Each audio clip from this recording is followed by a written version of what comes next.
everyone, and welcome back to Picture This, our fourth episode through our entire marathon of every Best Picture nominee ever. You see the number down there is in pink. It is because we have been in the midst on my channel, Dill Pickle Movie Network. We've been in the midst of a 2011 retrospective, 2011, however you want to call it, 2011, 2011, where I've been doing reviews of a lot of 2011 movies, but I figured why not make Picture This month 2011 centered, because we're in the midst of this retrospective on both Letterboxd and YouTube, and I would not be complete without my co-host, the amazing Chad Webb. Hello, Chad.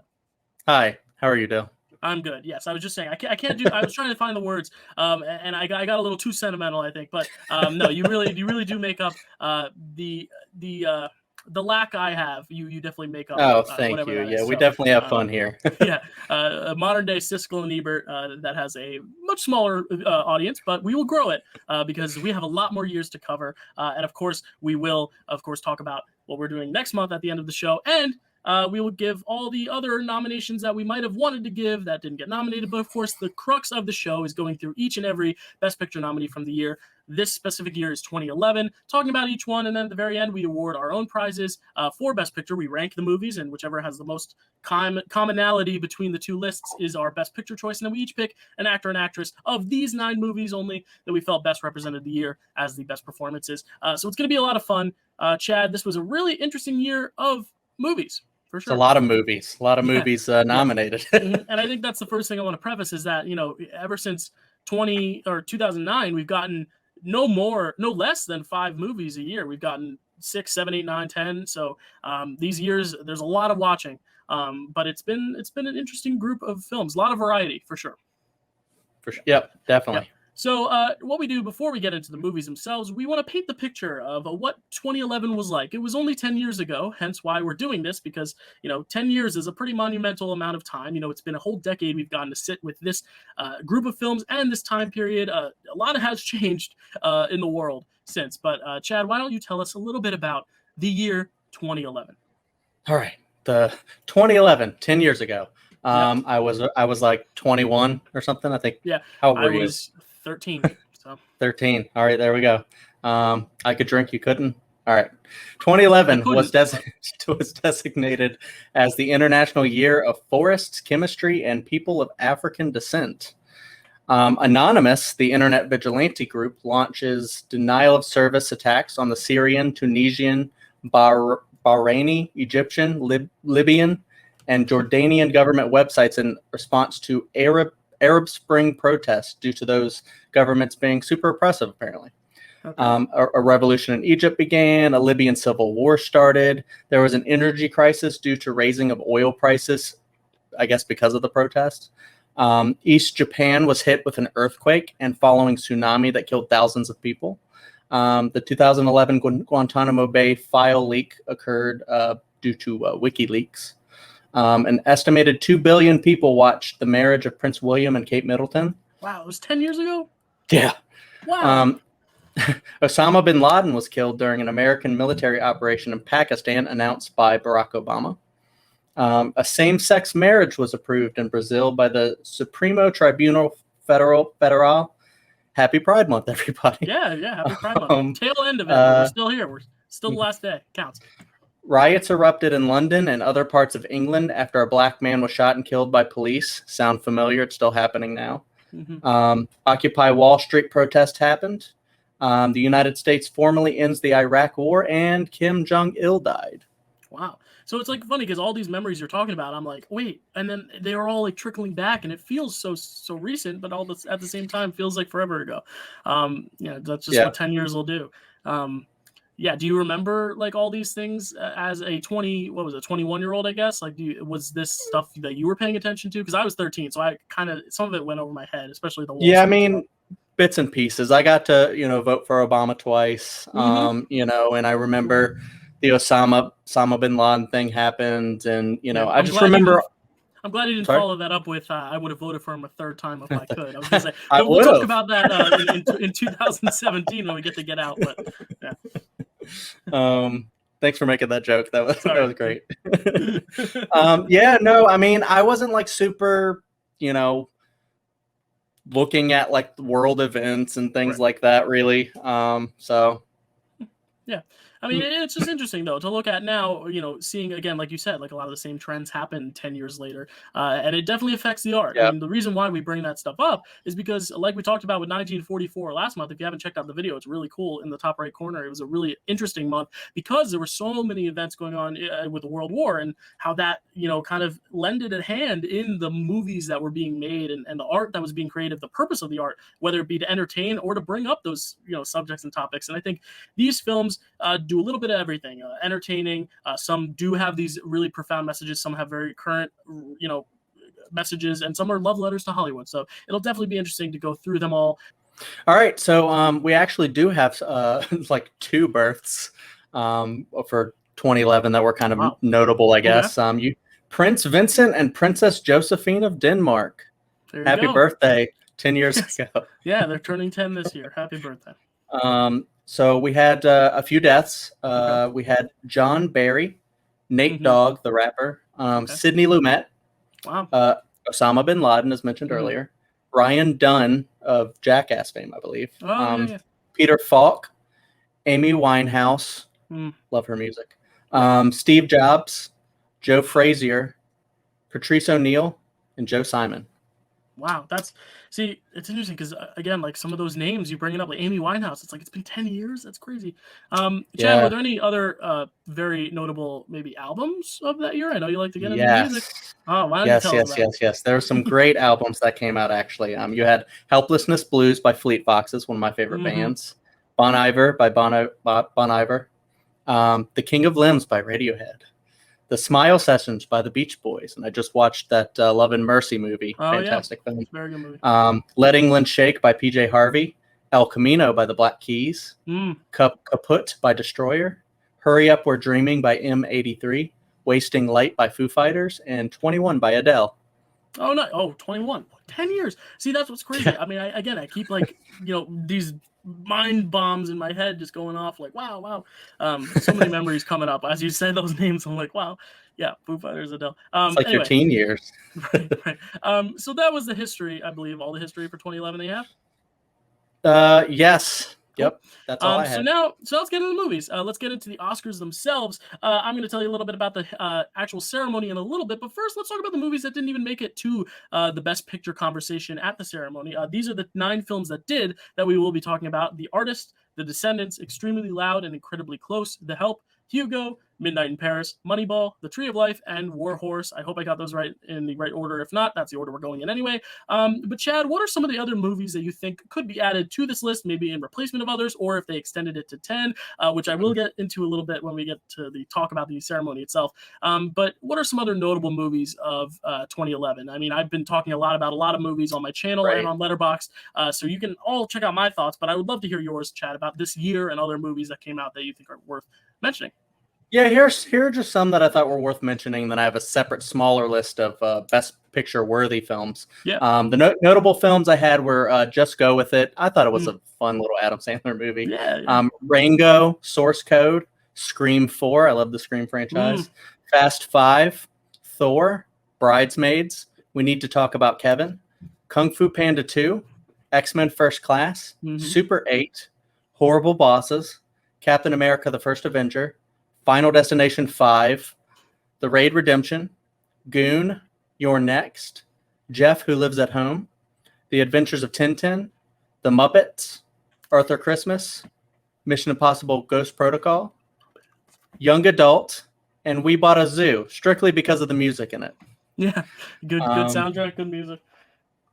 And the Best Picture worthy ones that I have were Take Shelter, Drive, Rise of the Planet of the Apes, 50-50, and Harry Potter and the Deathly Hallows Part 2.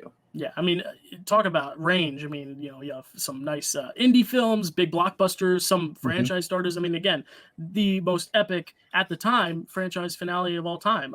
You actually, if you're watching this on the day it airs, yesterday I posted a video on Harry Potter and the Deathly Hallows Part 2 and its impact. I've also posted videos about Bridesmaids, like Chad mentioned, a video on Pirates of the Caribbean on Stranger Tides. It's not a good movie, but it is the biggest budgeted movie of all time. Still, 10 years later, still has the biggest budget of any movie ever. So a lot of notable films. Do you have anything to say? I know Harry Potter is so near and dear to your heart. Is there anything you have to say about it? Because I know I want to give you the time, Chad, to talk about your favorite movie of the year, because it is also, spoiler alert, one of my favorite movies of 2011. Yeah, because I know a lot of people love Harry Potter so much. I'm definitely one of them. I started in like third grade reading, or maybe it was fifth grade, I don't remember, but it was a while ago, and I started reading the books, over and over and over. And then when the movies came out, I was like at the prime age for those, because I was like 11 in 2001. Right. So, I was basically the age of the kids in the movie, and so I got to grow up with them and, stuff like that. And, I know that a lot of people put Prisoner of Azkaban at the very tip top of their Harry Potter rankings. And it's earned, because that's a great movie. But I just rewatched all of these again, and I still put my Deathly Hallows Part 2 at the top for me. Yeah. I just think it's like one of the most epic movies ever. And it's just like, the way it starts, the way it ends is just perfect, I feel like. And, it's just one of those where, I just feel like everybody, everybody's arcs were coming to an end, and, all of the actors finally kind of like fit into their roles. I feel like, committed you had 100% to it. Yeah. Like Matthew Lewis and, Daniel Radcliffe, everybody came to play even that. Even the veterans. I mean, when we get to talking about supporting actor, Christopher Plummer, the late great Christopher Plummer, is amazing. He deserved his Oscar, sure, but I would definitely argue Alan Rickman could have been a supporting actor contender to win that year. He has some of the best moments, and if you guys watch my video, you will know. It's hard to end a franchise successfully, because everyone has what they imagine the ending to be, and while of course it is based on a book, it's still hard to stick a landing after so many successes. People argue that Star Wars didn't do it. Some people have issues with the end of Lord of the Rings because they draw out the ending so long. So I get it. Like, some people have, very big expectations when ending a finale of a beloved series. So I definitely think it did a good job. So those are some great films. You touched on pretty much almost all the films I would have brought up as well. A few films that are also just, that I've seen recently that have stuck in my mind. Contagion is one, only because the COVID pandemic was such like a big thing that it just feels so in the moment now. Shame is a really beautiful Steve McQueen movie with Michael Fassbender and Carey Mulligan giving what I believe to be the best performances of their careers. Maybe not Carey Mulligan, because she just made a movie that could arguably be called her best performance as well. And then A Separation, which won I believe won the Oscar for Best International Film. If it didn't, it should have. Another spectacular movie. And then, of course, all the ones you mentioned, Chad. And two that I enjoy, even though they're not the most quality, Friends with Benefits and No Strings Attached, which are basically the same movie. Which I think is amusing. It's like the Ants Bugs Life thing. So those are the movies that I would have mentioned as well. Yeah, I need to see the ones that you mentioned. I haven't seen them. Yeah, just a really solid year for movies. And like I said on Marvelous Movie Mondays, if you guys didn't hear, I am extending this retrospective a whole month, because after watching all these movies, I was like, I want to watch all the rest of them. And I started like Take Shelter, and We Need to Talk About Kevin, and other movies that I necessarily wouldn't have gotten the time to do if I had only done a month of movie watching. So I decided to extend it to July. So my official top 10 of the year will be at the end of July, and I will post reviews and stuff on Letterboxd and on YouTube next month as well, just because this is such a good month and I want to give every movie its due. But we're here to talk about these 9 movies. Let's talk about the actual ceremony itself, seeing, if there were any notable records, awards, anything like that that were broken. It was hosted by Billy Crystal. This was, I believe, his, 9th time, I think, hosting the Oscars. He is believed by some to be the best Oscar host of all time, just because he's done it so much and he's consistent every time he does it. It was at the Hollywood and Highland Center, the grand ballroom of that. So it was not at the Dolby Theater, even though that's where it's kind of been the past few years.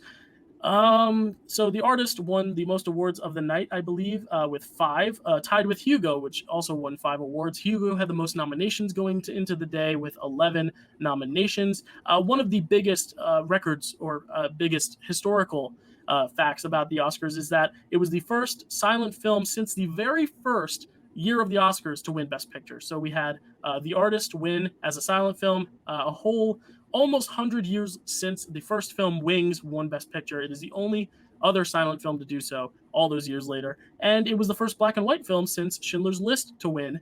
Jean Dujardin became the first French actor to win an Oscar, and Meryl Streep won her third acting Oscar, which would later be replicated, of course, by Daniel Day-Lewis the next year, and then a few years later with Frances McDormand. But it's a very hard feat, and Meryl Streep did it again for The Iron Lady, which we're not talking about today because it is not the best film, but her performance is really great in it.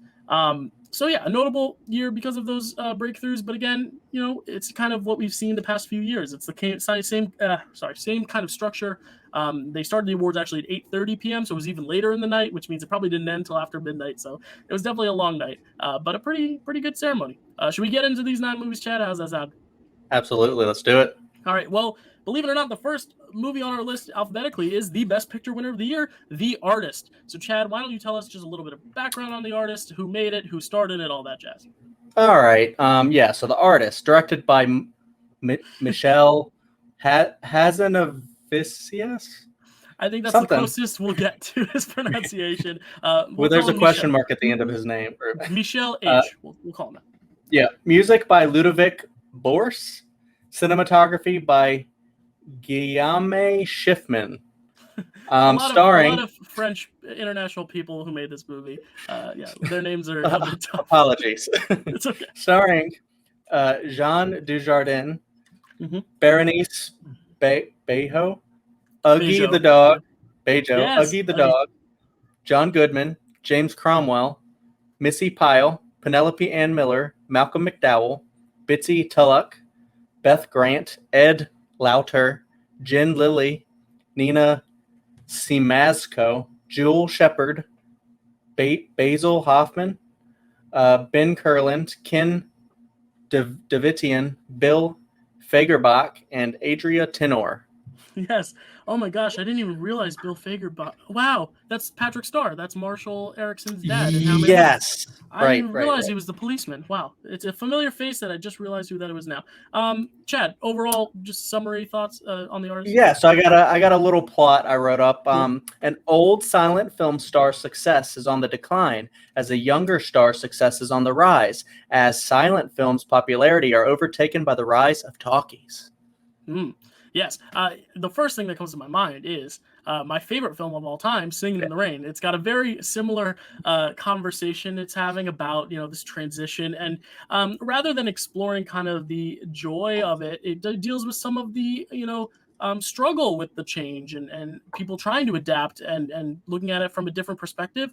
I want to hear your thoughts on it, because this is a very interesting film, being that it is a silent movie, and not many silent movies are coming out in this decade. Yeah, I know, because I actually watched this ceremony back in the day, and I wasn't watching movies that were at the Artist level caliber, and so I finally watched this one for the first time for the show, and I quite enjoyed it. I've been watching musicals and a lot of older classic movies and stuff like that. So watching this one that was made in 2011. But in the style, an old style, was pretty great. I really enjoyed watching this one, and we didn't really know what to expect going into it. I didn't know if it was completely silent or what the deal was, and then I was like, oh well, it's an actual silent movie for the most part. Yeah, up until the very end. Yeah. Well, but then even then there is that one sequence kind of in the middle where he has the dream sequence, and you're like, whoa. What happened? All of a sudden everything's noise, and it's just it's kind of his fears, it's kind of a nightmare for him, I guess. And he doesn't know what the hell's going on, but he doesn't speak until the very, very end. But I will say the dance sequence at the end was fantastic.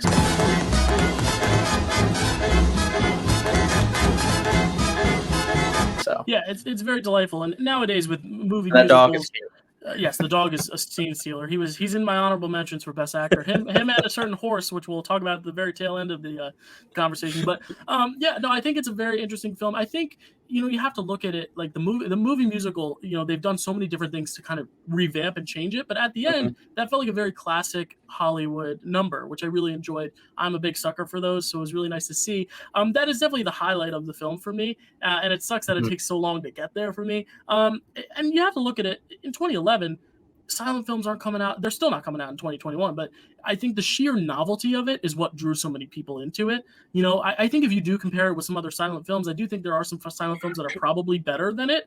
I think, but because you have all the modern technology, they can really just sharpen everything to the next degree. And I think the technical craft of this movie is just exceptional. I mean, the black and white looks good, all the sets, the costumes, the way everything's staged. It's a very well made silent film. It is a silent film. So I'm wondering, if you take away the fact that it's a silent film and you have these actors actually saying their lines, I don't know how effective it is. And I think that's just because it's not the most engaging story, but it is told so well through the medium of the silent film. So I get why it won, and I get why people were so crazy about it, because it did something very new with a very simple story, which I thought was nice. It's like bringing like an old style back and just like in kind of a new way, but like it's one of those things where it's like you feel like the story's kind of already been told, like in Singing in the Rain and stuff like that. So it's like this guy meets girl and she becomes like, she's the dancer and he's like the big Hollywood hotshot, and they're struggling now because there's a new medium and they have to like try to kind of transform to this whole talkie style. I mean, it's very reminiscent of those classic era, but I don't think that's a problem, especially in 2011 when they aren't making a lot of movies like that. Like we just saw in 2021, Mank is a very classic throwback, using a lot of those old classic techniques. Like I think they're doing it a lot more now, but like in 2011, this was just a breath of fresh air because it was such a breath of old air, if to put it a certain way. Then it didn't feel like Mank really hit that well for people, so I don't think a lot of people saw that one. Yeah, because I think now it's like you can't just have a cool gimmick. I don't want to call it a gimmick because it's well done, but you can't just have a cool novelty. You need something of substance, and I think this movie had enough of a wow factor because it was just so different. Whereas Mank, I feel like, we've talked about it on the show. There are elements of it, I think, that drag it down. But anyway, very, it's a very nice film. It's very light. It doesn't get too heavy. It gets emotional and dark sometimes, but like you said, the dog's in it a lot, and like he keeps it light. I mean, it's very light. I mean, Jean Dujardin spends the whole movie smiling. He has a whole grin on his face the whole movie, and it's because he has such charisma and he's so charismatic. So, but my favorite performance in this movie is Berenice Bejo. She is delightful, and I think she gets a lot more of the actual emotional resonance. I mean, Jean Dujardin gets a lot of that at the end, but I think she has a lot of it throughout. Her character actually goes through a lot of changes and a lot of different ranges, and I think his is kind of more of just like the leading man, kind of like with that grin, and he's the showman kind of throughout, but she really goes through a lot of complex layers, I think. So I just love their dynamic, but especially her. She was definitely the highlight for me, and of course the dog is adorable. Absolutely, I agree. Yeah, so just a very sweet, simple film. It got a lot of nominations. It was the second most of the day with 10. So, Chad, do you have any more thoughts on it before I rattle down the nominations it got? No, just like a fun movie. I don't know if it would have been my choice, but it was fun. When we get to our rankings, we can explain a little bit further. But yeah, I agree. I think for the sheer novelty of it, it's special. But again, if you strip that away, how much really does it stand out as just a movie? And I think that's one thing to take into account, even though the production, the way they made it is very well done. We'll talk about it with the nominations now. The artist was nominated, of course, for Best Picture, Director, Actor for Jean Dujardin, and Costume Design, and Best Original Score. Those are the 5 it won. The score also is just amazing because the whole movie is a score. That's what the voice is telling the story, is the music. The other nominees it got that it didn't win for: Supporting Actress for Berenice Bejo, Best Original Screenplay from Michelle, Best Art Direction, which is the set, we call it production design now, Best Cinematography, and Best Film Editing. So it won 5, lost 5. That's a really nice batting average. That's 0.500 batting average. That's like a really nice. That's a good record to leave Oscar night, get 10 nominations and walk away with 5. I think it did a very good job. So, yeah. So, rather than walking away with 5 wins, let's run away in our flip flop, shall we, to the gorgeous islands of Hawaii for our next film, The Descendants, 2011's The Descendants, directed by Alexander Payne. Chad, tell us about The Descendants. Well, you already said it. Directed by Alexander Payne, The Descendants. Cinematography by Pheidon Papamichael, starring George Clooney, Shailene Woodley, Amara Miller, Nick Krause, Beau Bridges, Judy Greer, Matthew Lillard, Robert Forster, rest in peace, Patricia Hasty, Mary Birdsong, Rob Hubel, Milt Cogan, Laird Hamilton, Michael Ontkeen, and Matt Corboy. I added a fun fact here because I didn't say music by, because I don't really think this had a score. It was just a lot of Hawaiian music. It says the soundtrack uses Hawaiian music featuring artists including Gabby Pahinui, Ray Kane, Keola Beamer, Lena Machado, Sonny Chillingworth, Jeff Peterson, Makana, Dennis Kamakahi, and Danny Carvalho. All from Wikipedia. And then the plot for this. Faced with the large sale of family land, a dying wife, and struggling family life, Matt King must make big decisions on his own that affect everybody around him. Nice. Yeah, I mean, like you said, there's a lot of different, there's the whole thing with the land, and then the whole thing with his wife, and of course his daughters, and that relationship. And I love this film. You can see I'm wearing the Hawaiian shirt right now. I mean, when I went to Hawaii, there was a sense of, like, it's beautiful, it's gorgeous, it's lush. But you have to remember, for people who live there 365 days of the year, it is not always this beautiful escape. Sometimes, there are real life things that go on that, the paradise can't even make up for. And it almost feels, guilt. You almost feel guilty for feeling these things in such a beautiful land. And I love how the relationship with the environment does play into the film, and with George Clooney's character and his psyche and the relationships with his kids. It's a messy film. These characters are messy. Every character has something in their life that they've either screwed up themselves, or they're battling with, or they have resentment toward other people. Like this is a very effed up family, to put it blankly, put it frankly. It's really interesting how they layer this, and how the different tones are used to convey, this calm serenity through the music, but then this deeply troubled, mindset of this character, especially George Clooney's, but the whole family, really. What are your thoughts, Chad, on The Descendants? Yeah, I actually wanted to mirror like what you were saying about Hawaii, because I actually went to Hawaii as well, and nice. I've seen, I stayed around like Waikiki and stuff a lot.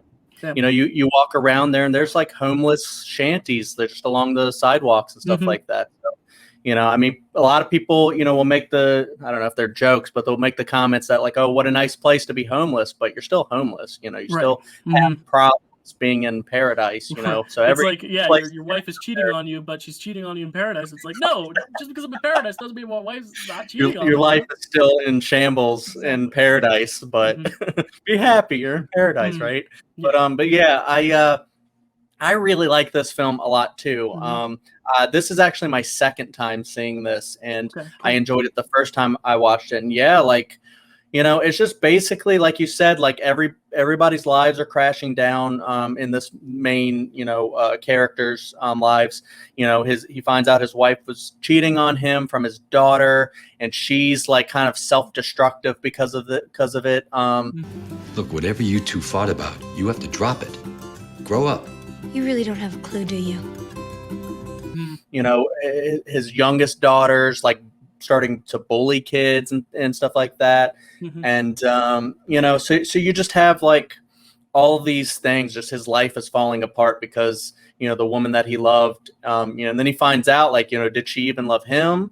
Did she love someone else? And he has to like reconcile with this as she's dying, and as she like kind of did a, do not resuscitate thing. And, so like, he's got to kill her, and then like, think about, all this stuff. And he's then got all the land stuff that he's dealing with as well. He's got every single person in his family coming at him for things that are not, I don't even know how many times a family member came up to him and never even mentioned his wife, and didn't even mention what he was going through. And in my eyes, if a family member is going through that, that's the priority. But again, these are selfish people. These are people who are, dealing selfishly for themselves. And it's really interesting to see Matt King, played by George Clooney, not putting himself first, instead putting his girls first, putting his wife first, his wife who's cheating on him and isn't there to fend for herself and explain her reasoning, or even tell him off, or, walk out on him. She's literally in his care, and he has to, he has no choice. He makes these choices for other people, not for himself. They have that they just have that like amazing moment. Like it's not funny, but like I just kind of found it a little funny where you know he's being told by like his wife's sister or whatever, or like sister, yeah. is a friend, sister, friend, whatever. That you know she was cheating. She loved him. Who is he? I'd like to know who the guy is that my wife was seeing. He just like tells her like abruptly like we're pulling the plug. You know, she's not going to come back, and then she just starts erupting in tears. And I don't know. I don't know why I just found that kind of funny because like you know, I'm like, you kind of screw you. You're like. Well, the thing that Alexander Payne does so well is like this movie could get very melodramatic and really like hit you over the head with the sadness and the hardship and stuff, but it doesn't because he picks such an interesting tone. So like these humans are just reacting as natural human beings, and sometimes it is funny. Sometimes you have to laugh at things that are a little uncomfortable to laugh at, but sometimes it happens, and it's really interesting to see. Yeah, because you have a lot of humor in this movie, even though there's like kind of dark subjects. Like, what's the one character's name? Is it Sid? Yeah. What's up, bro? Don't ever do that to me again. He's one of my favorite characters. Like Sid, but I think he needs to be there to kind of add just this other perspective because he has no attachment to the family except for the sister, to Shailene Woodley's character, and even then, it's like not the closest relation. They're not dating or anything, I don't think. So it's just a close friend that she wanted around. But it's not like a super romantic. They're not super serious either. No. So it's but like it's kind of like two people who come together to kind of help each other in tough situations. Because then you learn from him later, that his dad just died or something like that, and he's trying to cope with that. And George Clooney's character just didn't even know that, and he was treating him like this little idiot. And he's like, I'm actually smart. Like, I know things and stuff. And it's just the one big thing I really loved about this movie is all these small little moments you get with these characters. Just that one scene between, him and Sid is like kind of like all you need to know about, like, why that character's there and like, what his importance is to the family. Like he's kind of like this outside, thing to come in and just, help them in a way, kind of. And he's so brutally honest too. He doesn't hold back either. He'll be like, "That's weird," or he even gets punched in the face for it. Yeah, but again, it's these real. It's just real. It's just such real human beings acting as normal human beings were. It's not sugar coated. It's not played up for dramatics. When he's at the door and he confronts Matthew Lillard, who we'll talk about in a second, is just awesome in the role. Talk about a throwback. Great seeing him in a movie. I haven't seen him in a while, and he pops up here on screen, and it's like, and George Clooney, the way he says it, he, when the wife goes inside, and he kind of just like very plainly just says like, first off, fuck you, and it's like just very, very blank face. But honestly, like, what would you do? Would you cause a scene? Because again, he's looking out for other people. He doesn't want to hurt the wife. And later on, she does come into the hospital room because eventually, she is told what's going on. She's the one to come visit. Yeah, it's just interesting to see when they pick their battles, how they do restrain themselves from acting out. Because if you put like Marlon Brando, this was made like years and years ago. You put Marlon Brando in this role, it's all going to be like over the top, like, oh, you cheated on me. Like it's going to be something completely different. But because it's George Clooney and it's Alexander Payne's writing, it's so grounded in realism, which makes these conversations feel authentic, even if they are such flawed characters and a lot of things they're saying are kind of shitty for most part. A lot of it makes you like love a lot of these characters, like George Clooney's character, because you don't want him to be the pushover who just goes, I'm not going to go confront him. But when he does confront him, like you said, like he doesn't go over the top and punch him or anything like that. He's like, do you still want to come see her? Did you love her? Stuff like that. So at the end of the day, he's so caring of others that he is willing to like invite the woman's, I guess the word isn't mistress, but whatever you call it, mister, I guess, to see her. And that's like something that takes, it takes balls, but he did it because again, he's putting his wife first. Even all the things she's done, he still loves her. What were you and talk about George Clooney balls. At the end of the movie, he has to make a huge decision, and he does. Yeah. Right, definitely, and he has to make the decision on what to do with the land, which is again, when I watch a movie, that's not the primary focus, but that's still a big plot line. That's still an important thing, and it does, as much as this is telling a story of the hardships people face despite the land. there still has to be care and love given to the land. And I think in this ending and the way it ends, it does still say, but it is still Hawaii. And we do love Hawaii, and we love what Hawaii has given the world and what the people of Hawaii and the natives mean to this world. And Alexander Payne, I don't know his connection to the land, but you can tell there's some real deep heart given at the end as well. Yeah, it's kind of a love letter to Hawaii there a little bit. Yeah, it's a love letter to Hawaii while not holding back on calling out the flaws of some of its people, basically. Yeah, I mean, it talks about the flaws, but then it talks about how it shows how beautiful the land is. You know, when they're overlooking the landscape and they're like, can I really just sell this to people who are going to defile it and make it worse? When they talk about the memories also of the mother and taking camping trips there, it's like really sentimental. It's beautiful to see. And again, Shailene Woodley, an unknown name otherwise from Secret Life of the American Teenager, but she's pretty much an unknown name in the film world here. She hasn't done Fault in Our Stars yet. She hasn't done Divergent. Like, she's an unknown name, and she comes to play and she really does stand out. Yes. She holds her own with George Clooney. She's almost like his sidekick throughout the thing because she has to be the one to kind of keep the youngest daughter under control. She's got to keep Sid under control. She's got to keep her dad under control. She kind of holds the whole family together, even though she is the rebellious one. Now she has to kind of fill the mom's shoes and kind of keep this family intact, which is really big. And honestly, she gives one of my performances as well. Favorite performances as well. She's definitely up there on the list. So, just really, really solid across the board. Just a beautiful film. Yeah, and I love how the film ends with them just as a family now, as a unit. After sending out the ashes into beautiful Waikiki beach. They're just sitting on the couch eating ice cream as a beautiful family now and watching March of the Penguins. So Morgan Freeman makes his way back into the picture this month as well. He was in 1994 for Shawshank, and now he's back. Just a stunning film. Only nominated for 5 Oscars, and it lost all but one. The one it won for was, of course, the Best Adapted Screenplay, which I think is very deserving. I mean, the writing, like I said, is just so raw, so honest. Alexander Payne, Nat Faxon, and Jim Rash. I actually have the book. Ooh. Here it is. The book right here. The book is a very short read, but it's a very beautiful read.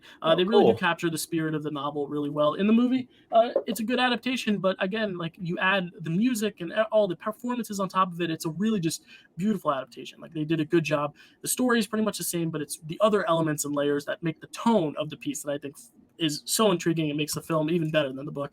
Other nominations it was up for Best Film Editing, Best Director for Alexander Payne, Best Actor for George Clooney, and of course, Best Picture. So it only came away with 1 of the 5, but it's a pretty good one to come out with.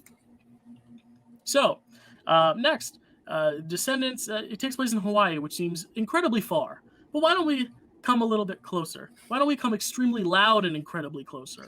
That's right. We're talking about the 9/11 film, Extremely Loud and Incredibly Close. Chad, tell us about it.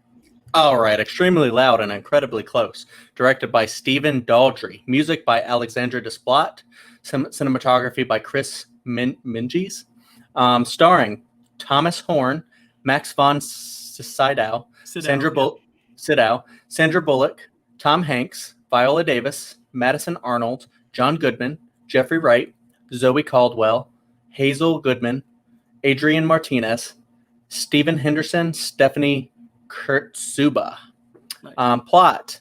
A boy and his mom separately work to uncover a mystery concerning their late father/husband who was killed during the attacks on September 11th, 2001.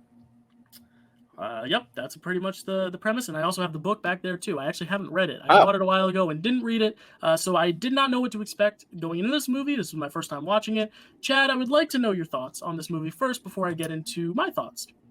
I wonder if the book is great.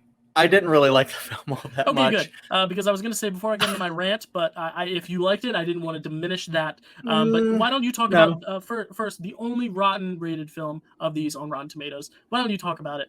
Your thoughts, because I'm very curious to know if you have the same qualms as me, or if we just Maybe I will give. I'll give a kind of positive first, I guess, because I did think that it was kind of cool where he's going on this like journey through the city to try to find this person who has something of his dad's, or something, because he misses him because he died in the attacks and and stuff. And when he does find the person eventually, he finds out that person was looking for something that he lost that the kid had, and it was I guess the key to the box or something. Yeah.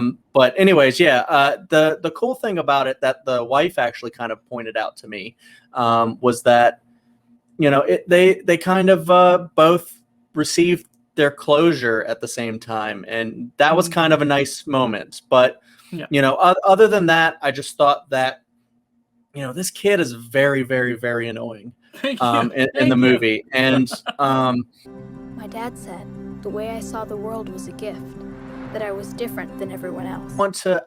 I just don't know if this was like an accurate portrayal, because I think he might have some sort of like autism, like he may be on the spectrum. They mentioned it very subtly, and I think that's one issue. I'll get in my rant later, but they don't make it well enough known to where it's a full examination of autism. They kind of hold back on actually discussing it in the movie, so then it just kind of comes across as a little bit of an insensitive portrayal. But carry on.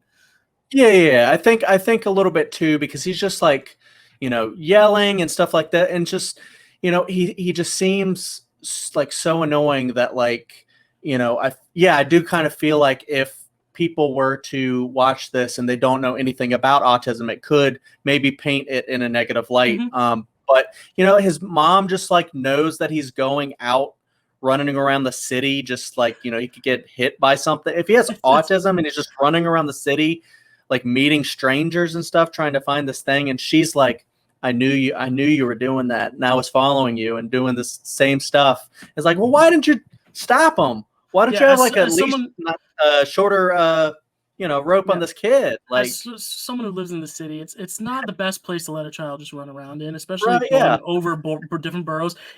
Staten Island is one of those boroughs. If you go to Staten Island, it's very hard to get back if there's no ferry running. Like, you have to take a ferry. You cannot take any other route to get there, really. It's like there's every borough. It's like it's tough to navigate the city.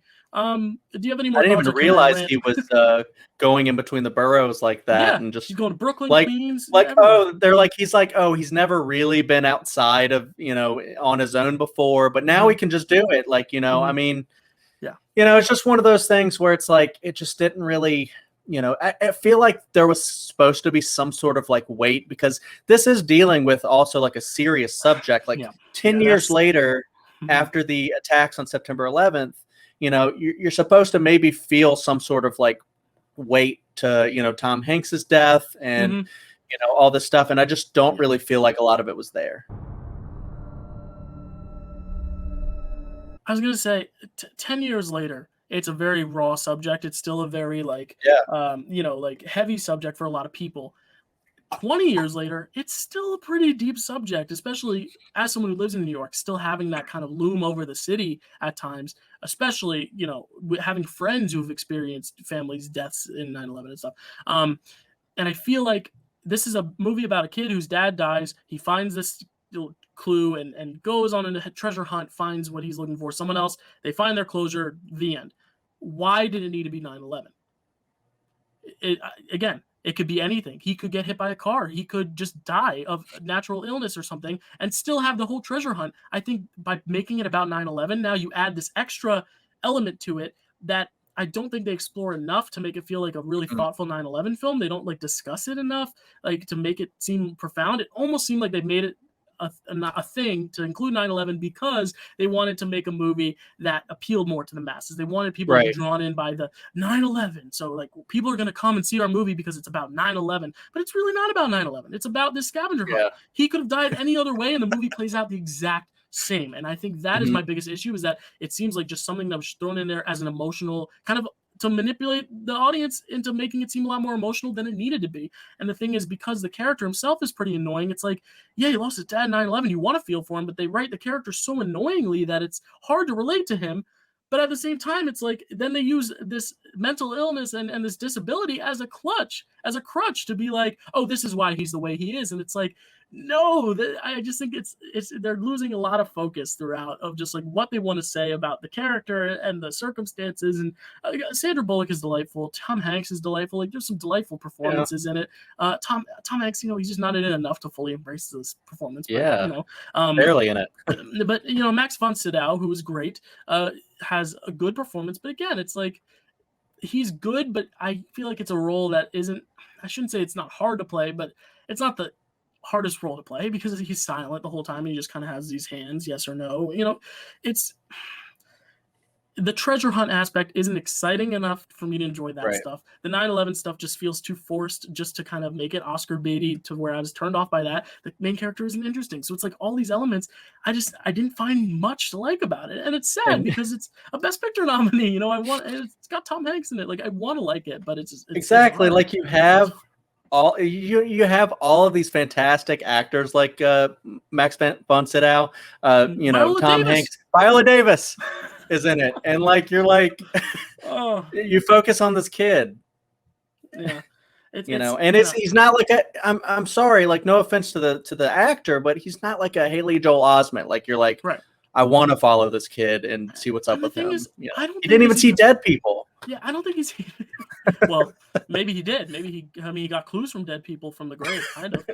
True. Who knows? But I don't think I don't think Thomas Owen's even a bad actor. I just think the script he was given, he didn't have any chance to really show any sort of nuance or emotion. Like it just.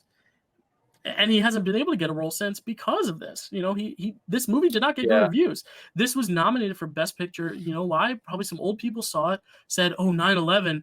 Oh, that was emotional. Yeah, I'm voting for that." That's the only explanation I can come up with. Because again, it's just not even the 9/11 stuff. It's everything else is just not as interesting. Like the scavenger hunt itself, it's like fine. The relationship between him and Max von Sydow is charming enough. Sandra Bullock has nice moments, but I really don't know how many people actually watch this and put this as their number one movie of the year. It just, especially considering the movies that were on the shelf that didn't make it out, like Harry Potter and Drive and freaking The Muppets, which is the most joyful movie of the year.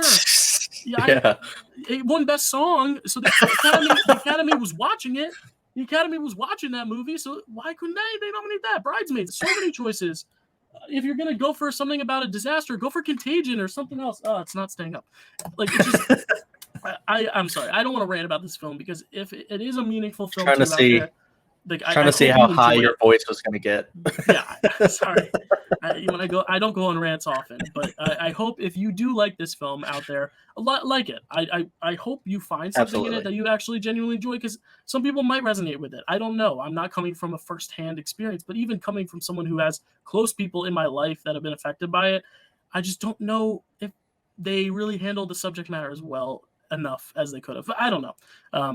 But yeah, that's what it was only up for 2 Oscars. So it was up for a Best Picture and then Best Supporting Actor for Max von Sydow, and he lost to Christopher Plummer, as we said earlier. So,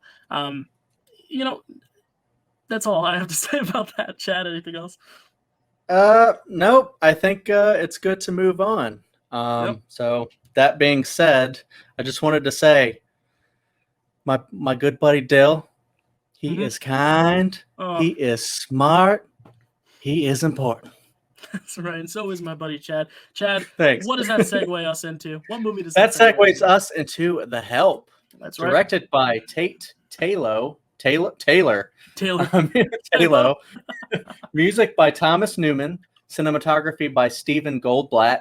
Starring Emma Stone, Viola Davis, Octavia Spencer, Bryce Dallas Howard, Jessica Chastain, Allison Janney, Anna O'Reilly, Sissy Spacek, Chris Lowell, Mike Vogel, Cicely Tyson, Anna Camp, Ashley Johnson, Brian Kerwin, Anjanou Ellis, Mary Steenburgen, Leslie Jordan, David Oyelowo, Dana Ivey. Yeah, I mean, a laundry list. List. We'll get there. Keep going, chat. But a laundry list. The plot. A young writer attempts to write a book about black maids in the 1960s, with maids recounting their experiences and hardships facing racism and abuse. The title of that novel, The Help. And there you go. Again, you rattled off all those names. This is my favorite ensemble of the year. The acting. Yeah.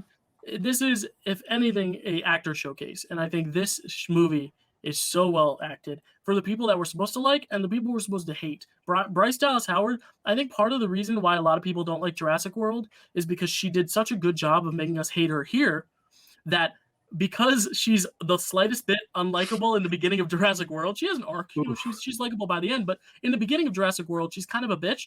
I think a lot of people saw her in The Help and just hated her from that so much that they carried it over to Jurassic World because she's so They good at playing typecast the her. bitch. She's so good at playing the bitch, and she's obviously lovely. I mean, Bryce Dallas Howard. Yeah. We love you. We love your dad, Ron Howard. He's amazing. Like, we love you, Bryce Dallas Howard. But I mean, she plays the bitch so well. Bill that requires every white home to have a separate bathroom for the help. Maybe we should just build you a bathroom outside, Haley. You are fired! Even Allison Janney, who plays someone who's so unlikable, but then by the end, there's this deep layered story about how she's like actually, had a tough decision when firing Constantine. And then, of course, Emma Stone, who would go on to win an Oscar years later. Viola Davis, who would win an Oscar years later.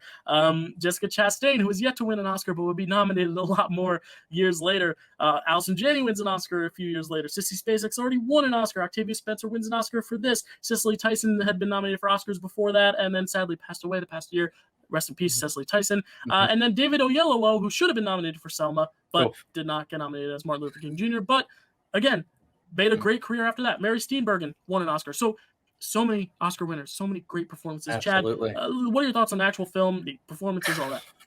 Yeah, I saw this probably around when it came out, and I feel like I liked it enough. I didn't love it or anything like that. And then, after that, years and years of kind of like this like negative kind of reputation that it gets for, the white saviory complex kind of trait.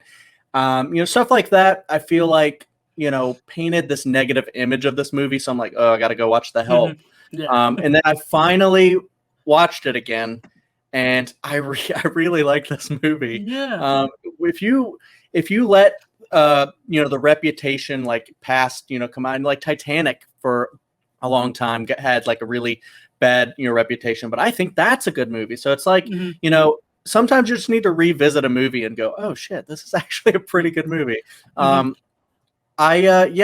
really was enthralled by this, story. It's just like you said with the white savior stuff. Obviously, it's not the best movie to watch if you want to learn about race. It is not. It's not. There are other movies I think that deal with it from a much more authentic first person point of view, actual Black stories, of course, to be told. This is a movie about a white woman writing Black people's stories. It is the definition of kind of what a white savior movie is. But again, in 2011, I was only 13 years old. I think this was the first movie I saw that actually dealt with the subject of race, because it was a pretty family-friendly movie. It's not the darkest movie. It's a very light movie, even though they go into some dark stories and there's a ton of racism just between the characters. But this was my first experience watching a movie about race, and I think for some people it was as well. I think it is not the one you should, live by. It's not Malcolm X. It's not one of Spike Lee's masterpieces. It's not, Get Out, but it is, a really good introduction to some of these themes, and it's a good perspective, as, becoming from a protagonist who is a white woman, just seeing how she looks at race in a certain lens. I think there are things to gain, even though it is not the best representation. It is still representation, especially in 2011, how many films were talking about this, So I do appreciate it for that. I do. Absolutely. There are a lot of people that I know and have, interacted with who like to kind of paint the past that they weren't really a part of as not that bad. Like it, the past wasn't that bad. You're really like, we're making it out to be worse. But I feel like this movie does a great job of showing just how brutal the divide was between, white people, Black people, and people were forced, it's like, you got rid of slavery, stuff like that. Great. But like, is it any better if people are forced into certain jobs where they have to be segregated into having their own bathroom? And if you use the same toilet as a white person, you'll get fired, and then you may not ever be able to get a job, and then your husband might beat the shit out of you. Yeah, it's pardon awful. my language. Yeah. So no, you're 100% right. Have you lost your mind? No, ma'am. But you about to. Yeah, and I think it's also good to see the people who are accepting.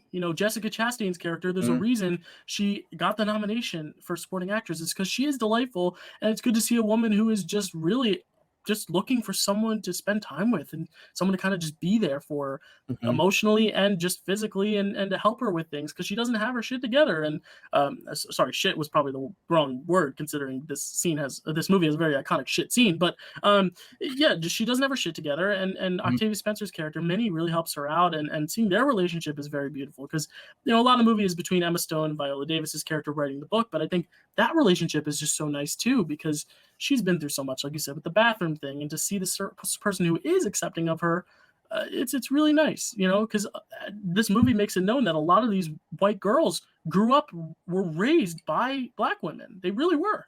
They weren't their mothers, but essentially it's kind of like the Yondu thing. He was your father, but he wasn't your daddy. It's kind of thing. They weren't their mothers, but they were their mommies. It's the similar idea.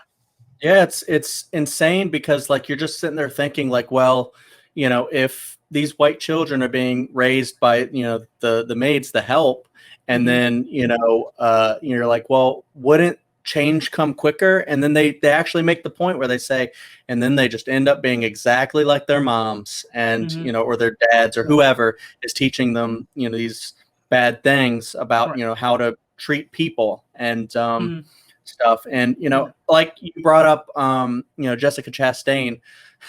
I remember like as soon as like she's like introduced, I started to love the movie like way more because I love her character. Like I didn't really appreciate Jessica Chastain until I rewatched this movie, and then I was like, cool. I love her in that movie. We'll talk about her again in a few movies. I just love how you do have. They just show like all different like kinds of people. Like you have the people that are so hateful, but then you have other people who are like, the people that want to make a change, like Emma Stone's character. And you even find out that she was raised by her maid, basically. Like there's this like really touching scene between her and her maid, that by Cicely Tyson, who was where she just basically sits there and tells her, don't pay the people no mind that treated you wrong, and you just get out there and do your thing. And it's just so it's a lot of these like little moments between these characters are amazing. And I like how it ends. I mean, I don't like how it ends. It's obviously very sad, but it is interesting how it ends. Even though she wrote this book, she got their stories told, but then 5 steps back because Viola Davis's character gets fired because of it, because they find out who wrote the book. And it's sad. It's kind of like that circle revolving door type thing of, we're finally getting our voices heard, but then there's a consequence for that, for speaking out. And it's sad. It's a very sad ending. It ends on a low note. I think the movie itself is not maybe the most dynamic visually. It's not like the most stylistic, obviously. It's not, it's a very standard biopic kind of feel in terms of the way it's shot and filmed. But I think the story is so resonant. The performances especially just really, really bring it to life in a beautiful way. Yep. It definitely reached me for sure. And I also really like the, just to throw this in there, I really like the arc with Allison Janney because at first you hate her so much because like she's the same way, and then and then like towards the end you realize she's trying, and a lot of these other people aren't trying, and then that's just really what if you want to change something in your life, you have to try. And she actually wants to find out what she's doing wrong, and like she realized she made a very big mistake because they're very like kind of callous about firing the maid in the beginning, and then towards the end she's like, I know I made a grave mistake, and then she died and you never got to see her again, and she raised you. She was with the family for like 30 years. Yeah, and like you said, that one scene with Cicely Tyson and Emma Stone. Cicely Tyson is on my list of 5 or 6 actresses that I consider for Best Actress. She's in such a small role, but her impact is so full. And maybe it's because she just passed away last year, and I know a lot of people when she died, were asking, like, who is she? Because she is kind of a lesser known person, but she really makes an impact because she's so honest and sincere. I mean, all the women in this movie are just such great actresses, give great portrayals, and maybe we'll talk about a few of them when we get to the actor and actress portion. Maybe. But anyway, speaking of actors and actresses, The Help was nominated for 4 Oscars, and the 3 of them were for acting. It won for Best Supporting Actor for Octavia Spencer. It was also nominated, of course, for Best Picture, as well as Best Actress for Viola Davis, and Best Supporting Actress for Jessica Chastain. And considered by many people as one of the bigger robberies in Oscar history was when Viola Davis did lose to Meryl Streep, who won her 3rd Oscar. And I don't want to get into it now, but there's always the conversation of, were the Oscars ready to award a white woman the third time or a black woman who is one of our greatest the first time? Right. And she has since won for Fences. She almost won again for Ma Rainey. She'll probably win again another 2-3 times. Who knows? But yeah, it's interesting in 2011, the fact that I think if you look at those two performances, one is great and one is exceptional, and just, that's how the cookie crumbles. Anyway, moving on from The Help, we're looking at a book, The Help, and now let's look at the screen for Hugo, a movie about movies. Basically, that was not my best segue, but it's hard to segue from The Help to Hugo. They're very different movies. Chad, tell us about Hugo. Hugo, directed by Marty Scorsese, music by Howard Shore, cinematography by Robert Richardson, starring Asa Butterfield, Chloe Grace Moretz, Ben Kingsley, Sacha Baron Cohen, Ray Winstone, Emily Mortimer, Jude Law, Helen McCrory, Michael Stuhlbarg, Christopher Lee, Francis De La Torre, Richard Griffiths, Kevin Eldon, Gulliver McGrath, Angus Barnett, Ben Addis, Emile Lager, Robert Gill, and Marco Aponte. Plot: a young orphan boy left to operate the clocks in a French railway station attempts to uncover a mystery surrounding an abandoned automaton and a depressed filmmaker. And there's a couple other notes I had. A lot of actors from Harry Potter and Lord of the Rings in this movie. Well, at least one from Lord of the Rings. And then this was also Scorsese's first film shot in 3D. Wow. I mean, let's start with that. The way it looks is just extravagant. I think Martin Scorsese, we've talked about it privately. Some people consider him a one-trick pony, and that's, fair, because a lot of his films, his more notable films, are kind of the same vein in terms of, the darker, either crime movies or mob movies, or they deal with darker subjects. But this is polar opposite. I mean, this cannot be any more different.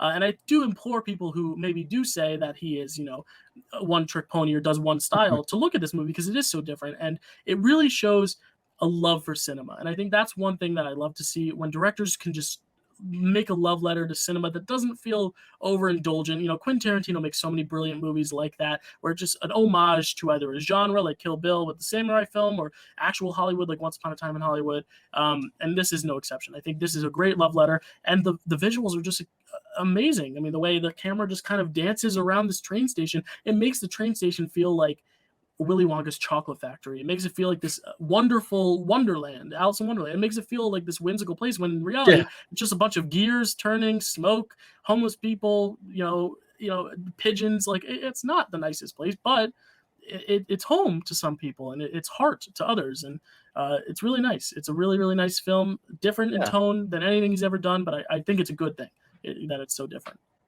Yeah, I mean, that's a really good point. About the cinematography and the edits and stuff like that. I will say, I don't have the biggest experience with Martin Scorsese. So I wouldn't say he's necessarily a one-trick pony myself, but Yeah, I wasn't saying you. I was saying I was just saying I'm on a journey. Kind of to experience more of his work, because I think a lot of the ones that I had seen were the ones that people kind of, would say about that. But I will say Hugo, I love Hugo. Yeah. This is actually my second time watching this one, and I loved it both times. I forgot a lot about it, so it was really nice to watch this one again. I forgot I remembered a lot about the it referenced the movie with the moon. Trip to the Moon. And I remembered that, but I didn't remember how it all played in together. And I just think that, they do it so well with making it's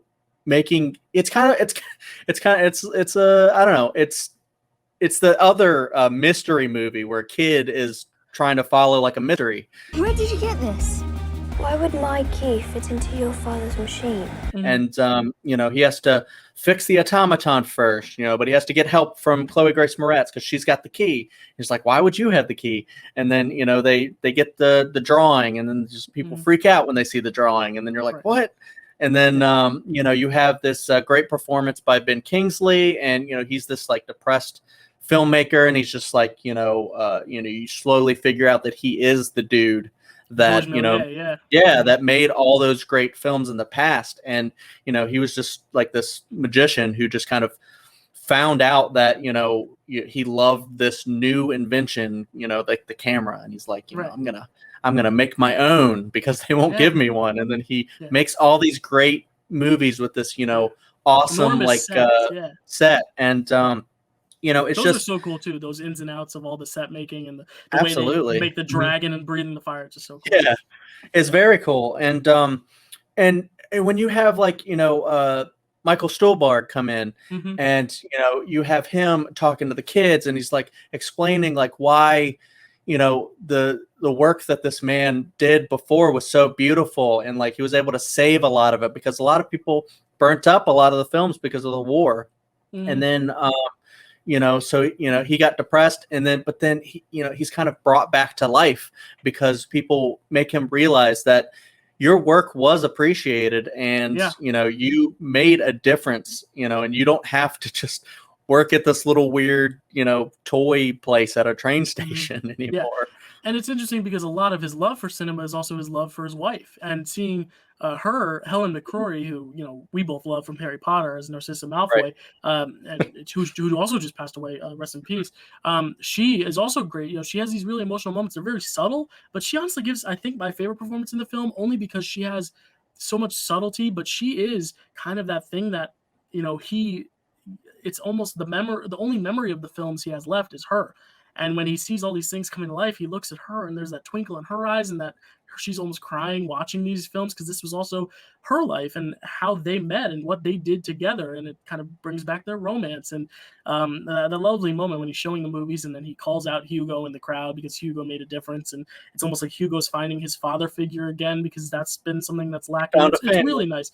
Yeah, and you bring up that it is kind of the same idea as Extremely Loud and Incredibly Close, where there's this treasure hunt almost for, you know, the next step and the next layer. But I think the difference here is that it's just directed much better. Like, it's not all about just the scavenger hunt. You have other moments, like you have Sacha Baron Cohen in there to kind of be this slapstick role that adds some humor. You have, of course, then this extra layer of film history on top of it as well. So it's like not just this, you know, scavenger hunt, but there's other elements going on that actually add to it rather than, you know, weigh it down, which I really like. And I just think it's just Martin Scorsese as a director. I think he just has a more refined touch in telling the story than Extremely Loud and Incredibly Close. But even then, like, you know, I do think this is a very, very good film. The way it's done. I don't know if I love the child performances here. I think it took, you know, some of the scenes between the two of them sometimes are a little wooden, and maybe that's just also because Scorsese himself isn't used to directing kids.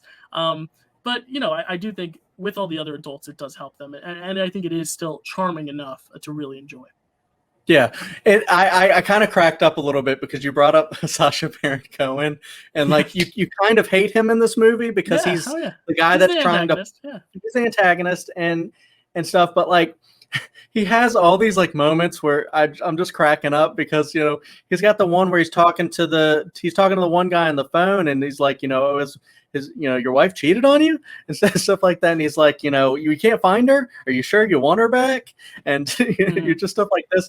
And then, like, you know, later that comes back and that you're just having like this little side story happen, you know, with them. And I just love and his character's not just this, you know, antagonist, like comedic effort, kind of character, you know, at the end, it all fits together where, you know, Hugo's just trying to find something because he's all alone. He's an orphan. He's just trying to make something work so that he can find something to hold on to his dad because his dad died tragically. I don't even think he had time to say goodbye.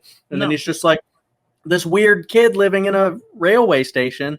And like, he just wants to find something. He wants to fit. He wants to work. And then this is the kind of theme that they, you know, bring into this movie where he's explaining, like, you know, things need to work. Like, this is why, like, you know, it's so sad that the automaton was just sitting there. He's like, you know, because it has a purpose and it can't do its job, do its function and work the way it should. And, you know, he feels that, George Milieu feels that, you know, and then even Sacha Baron Cohen's character feels that, where, you know, his leg is all messed up. And then he's like, you know, you of all people should know, you know, I'm just trying to work. I'm just trying to, you know, fulfill something, Right. and everybody comes together at the end, and they're having like this that big last party shot. where, Mhm. yeah, it's a great shot, and like everybody's together and just happy, and it's just a really nice ending, and Hugo Cabret is no longer dirty. He's he's got his hair combed and he's happy. Yeah, it's a very It's a sweet beautiful film. ending. It's Yeah. if everyone asks who's going to direct Paddington 3, and we both know how near and dear Paddington is to both our hearts. Honestly, call up Scorsese because he made a delightful children's film here. Maybe he can make a good Paddington movie, because honestly, the Sacha Baron Cohen stuff reminded me of like a Paddington-esque kind of slapstick villain. Maybe it's just because of where in the Like world Nicole it is. Kidman, It's in Paris, so it kind of has this like whimsical nature to it. Anyway, nominations. I mean, this was the most nominated film of the day. It was 11 nominations, and it won, I believe, 5. It won for Best Art Direction, which is production design, of course, the train, the automaton, all those props, all the sets, obviously the set of the moon itself, beautiful. Cinematography, as we said, the way it dances around, sound editing, sound mixing, which used to be 2 categories before this year, and visual effects, because the visual effects are not as noticeable as something like a Marvel movie, but are definitely there. The scene with the clock makes my heart race every time. Oh, yeah. Because I feel like he's going to fall off, but then I remember that there's an inch of green screen underneath him, and if he falls, he'll be just fine. Also nominated for Best Picture, Director, Adapted Screenplay, Costume Design, Film Editing, and Howard Shore's Best Original Score. So those are all the nominations for Hugo. Any last words on Hugo?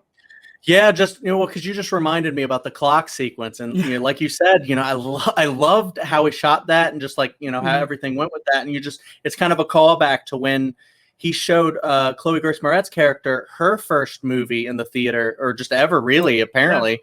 And she's like all like enamored about like or like scared that this guy's gonna fall because they're watching a silent film from the clock, and then he has to do it later. I just thought that was really cool. Anyway, let's segue from Paris to Paris. What? We're going to midnight in Paris. It's the same city, just later at night. Amazing how that worked out. Yeah, great. 2 films about Paris, one very much different than the other. But Midnight in Paris, Chad, tell us about Midnight in Paris. Okay. Midnight in Paris, directed by Woody Allen, cinematography by Darius Kanji. Yeah, Kanji. Starring Owen Wilson. Wow. Rachel McAdams, Marion Cotillard, Tom Hiddleston, Allison Pill, Corey Stoll, Adrian Brody, Kathy Bates, Michael Sheen, Nina Arianda, Carla Bruni, Kurt Fuller, Mimi Kennedy, Leah Seydoux. I don't know. This is another really great cast, actually. So, plot. On vacation in Paris, a writer travels back in time to converse with classic literary authors to learn about his romanticism of the past, as well as his unhealthy relationship with his fiancée. Yeah. Very unhealthy relationship with the fiancée. Yeah. And I think this is one of the movies where all of Woody Allen's movies, there's a sense of him writing himself in the protagonist's shoes. It's very much a reflection of himself. And I think with that, he obviously has to comment on some relationships around him. And this relationship with his wife, with Rachel McAdams, is a very, very toxic relationship, just watching it. She somehow is more unlikable here than in Mean Girls, where she is literally playing the meanest girl in high school. I literally wrote that in my review because I was like, I couldn't believe just how unlikable she was. And then you have Michael Sheen, who is amazing, but also this really snooty friend. The parents are terrible. So it's like parents are very terrible. He's surrounded by so many terrible people that it's like, you wouldn't pay $18,000 for a chair. I mean, you get what you pay for. It's one of those things where the whole point of the film is him, escaping from his life as he knows it, because his life is really shitty. But watching this movie, he should have known after the first 5 minutes that he was like, yeah, I'm living in Paris. I'm done with y'all. Too bad. And it's almost like I'm watching this film like, Owen Wilson, why haven't you put it together yet? That you should kind of get out of this scenario. Maybe that's just his naivete. But it's really interesting, because I think the thing that really dragged it down for me was every time that he wasn't in his dream Paris, like fictional, it wasn't fictional, but hanging out with his literary heroes, with F. Scott Fitzgerald, Ernest Hemingway, Zelda Fitzgerald, Gertrude Stein, all those people, Salvador Dali, all those amazing people. When he's not hanging out with them and he's in actual Paris, present day, just the scenes with him and his family, I was just getting so annoyed. And I guess maybe that's a merit of the film, but at the same time, like every time it went back to present day, I was just so annoyed because I just was like, these people are just infuriating. And I just hated every single character around him in the present day, that it was just very hard to like, it was just hard for me to watch because it was just such an unlikable group of characters. Slightly more tannic than the 59. I prefer a smoky feeling. But again, the moments where he does, go away to his, this other Paris in the 20s, 30s. 1920s. 1920s. Those moments are nice, but I just wish, I wish even those moments, they're so focused on the romance. It ends up being all about the romance with Marion Cotillard's Adriana, more so than him and all the other writers, which it was, to me, the most interesting part was him and all the writers. And I feel like it's all about him and his romance with Marion Cotillard, and then him with his annoying, obnoxious, painful family in Paris. So I'd want to hear your thoughts because as you can tell by my voice, I didn't love this film, but I'd love to hear your thoughts. Yeah, interesting. Sorry, I know I just rambled and ranted, but I needed to get that out. The first time that I watched this movie, I didn't really like it at all. Okay. But the second time rewatching it for the show, I liked it quite a bit more. I don't know if it maybe was watching it with the wife. I wouldn't say that I adored this film or anything, but I thought it was pretty damn good. I'd say. I do agree with you about the it's interesting because his relationship with his fiance, her parents, it's just I just kind of felt like weird where it's like he kind of just comes out and he's like yeah, you cheated on me, and it's very abrupt, the ending. He's like maybe we should I'm just gonna stay here, I'm just gonna stay here. And his parents are like, yeah, good, and I'm just like, he didn't get any, like, I don't know, I guess maybe it's kind of like turn the other cheek, like hey, let them think what they're gonna think. It doesn't matter to me. I'm gonna actually go live my best life. And it's like you almost want the villains to see that he was right all along. It's like you want him to be like, no, see, I'm not the boy who cried wolf. There's actually people from the 1920s that pick me up every night. Because again, the movie ends with the unlikable people kind of getting what they want in the fact that he's like, yeah, he's crazy. He sees it, get out.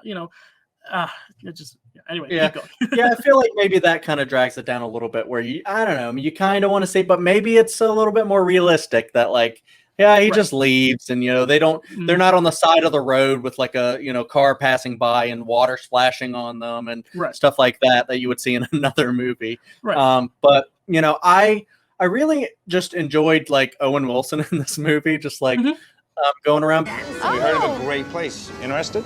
No. I don't want to be a killjoy, but I need to get a little fresh air. Because like he brings up like just this movie, and Owen Wilson's character brings up like a really interesting thing because people do romanticize the past and they go, oh, back in my day, things were great. We went outside to play and we, did this and we did that and it was dope. And then, you have Owen Wilson who's even going further back, like, back in the 20s, it was amazing. People like came to Paris and they enjoyed walking out in the rain and it was beautiful. And they wrote and it was amazing. And, he's like, he's the time he's never been and he's only heard about, and he actually gets to go and like meet these people and see what it was like back then. And then, he talks with all these people. He realizes that they all have their problems. They're all kind of annoyed and depressed. And even Marion Cotillard's character, she romanticizes even further back in the 1800s. And, they end up going there. And then they meet people who are there like, the best time was the Renaissance.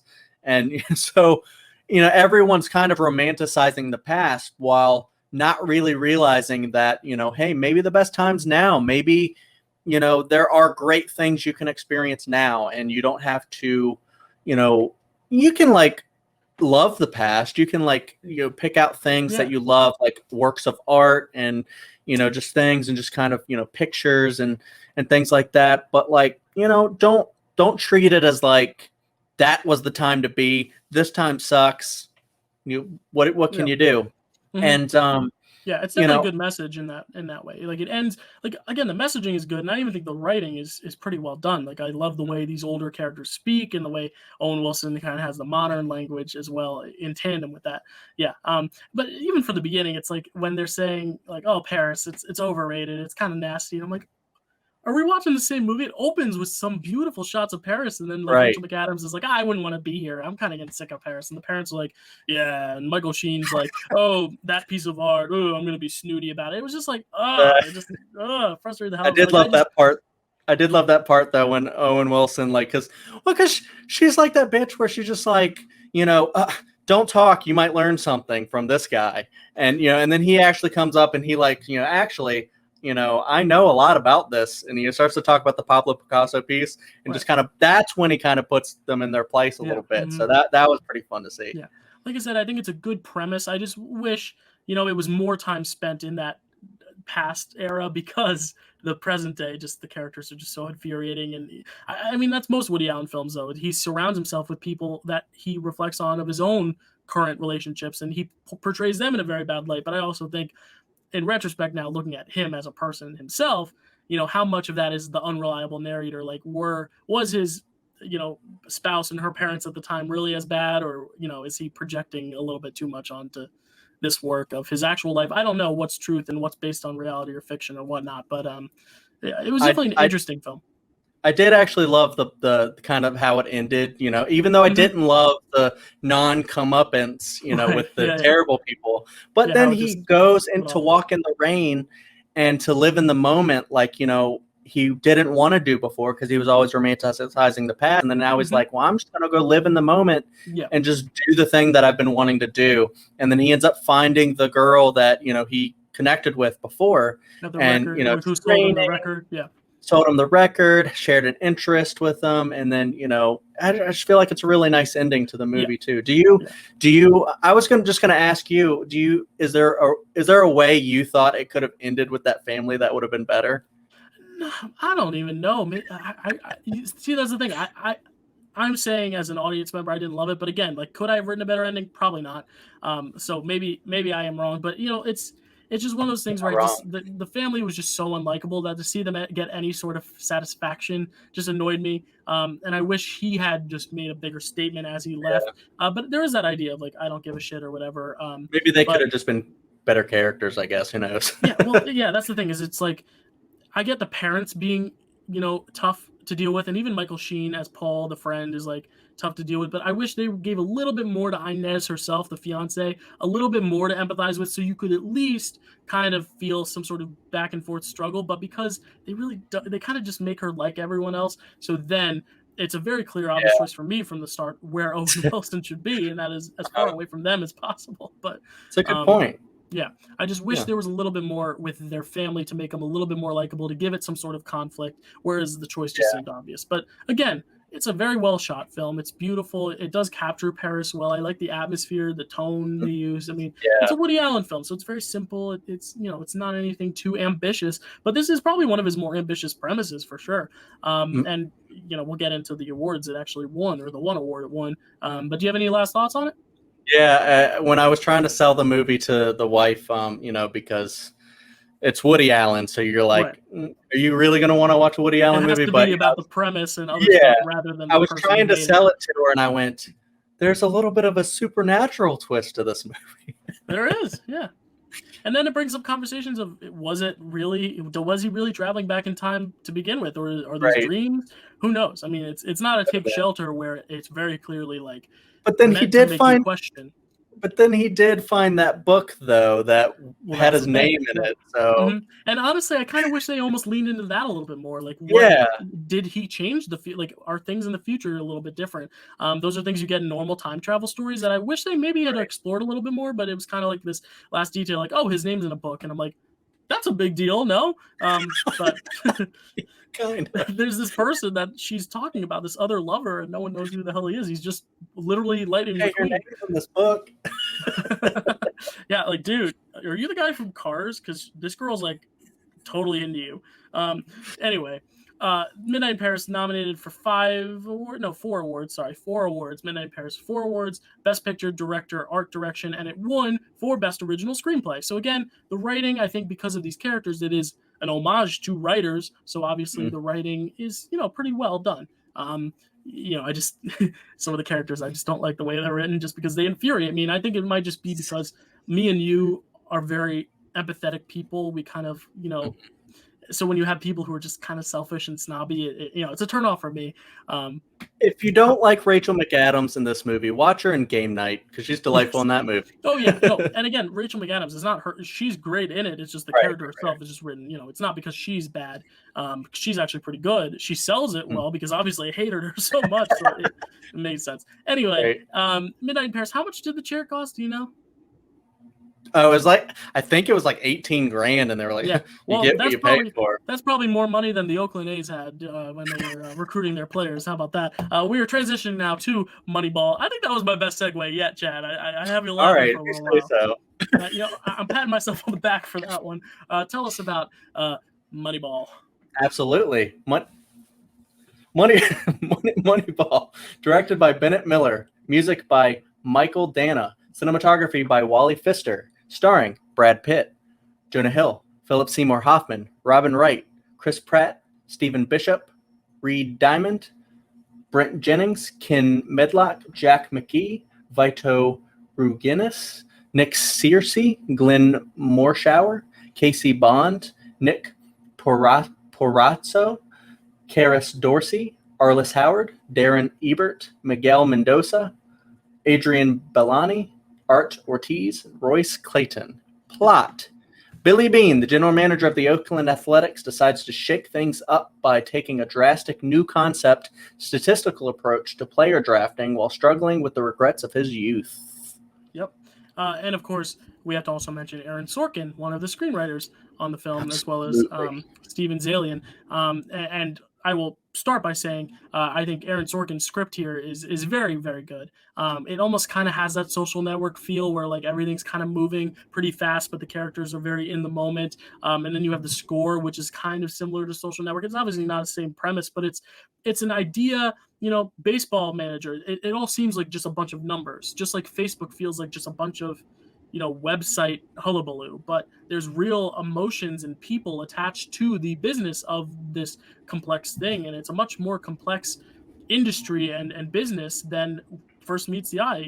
Baseball is a very, it goes beyond the skill of the players and the actual game itself and the fans. It goes deeper into the people who actually assemble these teams and who have to kind of keep the business afloat. It's really, these are essentially chess pieces in an overall big game of chess. It's not, the feelings come second. It's about their numbers, their statistics, where they fit in the puzzle.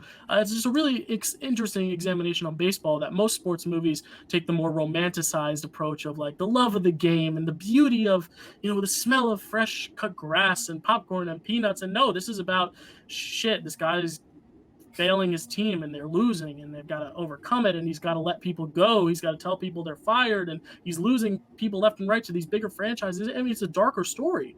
And I think that's what I appreciate about it, is that it's so empathetic because it's a new lens on a sport that we all love. But like the Descendants, how we said it comes back to the love for Hawaii, I think it does cycle back by the end to the love of baseball in itself when he does eventually make his decision to stay, and when the team eventually does make their comeback, that beauty of the game and that celebration of the game. It's my dad's favorite sports film. I don't know where it ranks for you, Chad, but I'd love to hear your thoughts. Well, I fucking love Moneyball. I love this movie so much. This may be my favorite sports film. I got it back there too. I was pulling them out because I know you can't summon them from where you are, but I'm posting up in arms of length. Yeah, this is I haven't actually read the book, but this was based on a book by Michael Lewis, who also wrote the Big Short. And I haven't read the book either. I definitely want to read the book soon, because it's just a really fascinating concept, and I just love how this ends up playing out, because you don't look. I'm a huge Red Sox fan. You're a huge Yankees fan. You know, we love franchises that spend money, and so we have to watch a movie about like a failing team where that's losing all their players, and they're like, well, we just can't afford all the players like the big teams can. Right. And so you're right there. You're kind of with them, and you're like, even if you're not an Oakland Athletics fan, you're like, you're down. You're suddenly, in the shoes of the GM right there with Brad Pitt, where it's an underdog story. You root for the underdogs. Absolutely. And then when you start the movie with him, you're kind of used to just trashing on like GMs and just people up there that make all the decisions and stuff, because you're just like, oh, they don't know what they're doing, and they make all the wrong choices and stuff like that. But then now you actually have to, like, he's the main character of the movie. He's the GM, not like a regular coach or anything. Right. So you follow him, and like he's got all these people looking up to him. He's got to go explain to the owner, what the plan is, and he's trying to get more money, and the owner's like, I'm not giving you more money. You do whatever you can with the money you already have. And so he's kind of like stuck. He's got to explain things to people. He's got to try to make things work to make the team come alive again. You guys are talking the same old nonsense like we're looking for Fabio. We got to think differently. Who's Fabio? And then he finally finds Jonah Hill over at the Indians, and one of my favorite things about this movie is their relationship. Yes. Because the way they just like work together in this movie, he's the guy that can make all the decisions. He's got all the authority, but then Jonah Hill has this like brilliant strategy. Mm-hmm. And so he comes and he's like, he even asks him, he's like, this is how he gets a job. He's like, where would you have drafted me?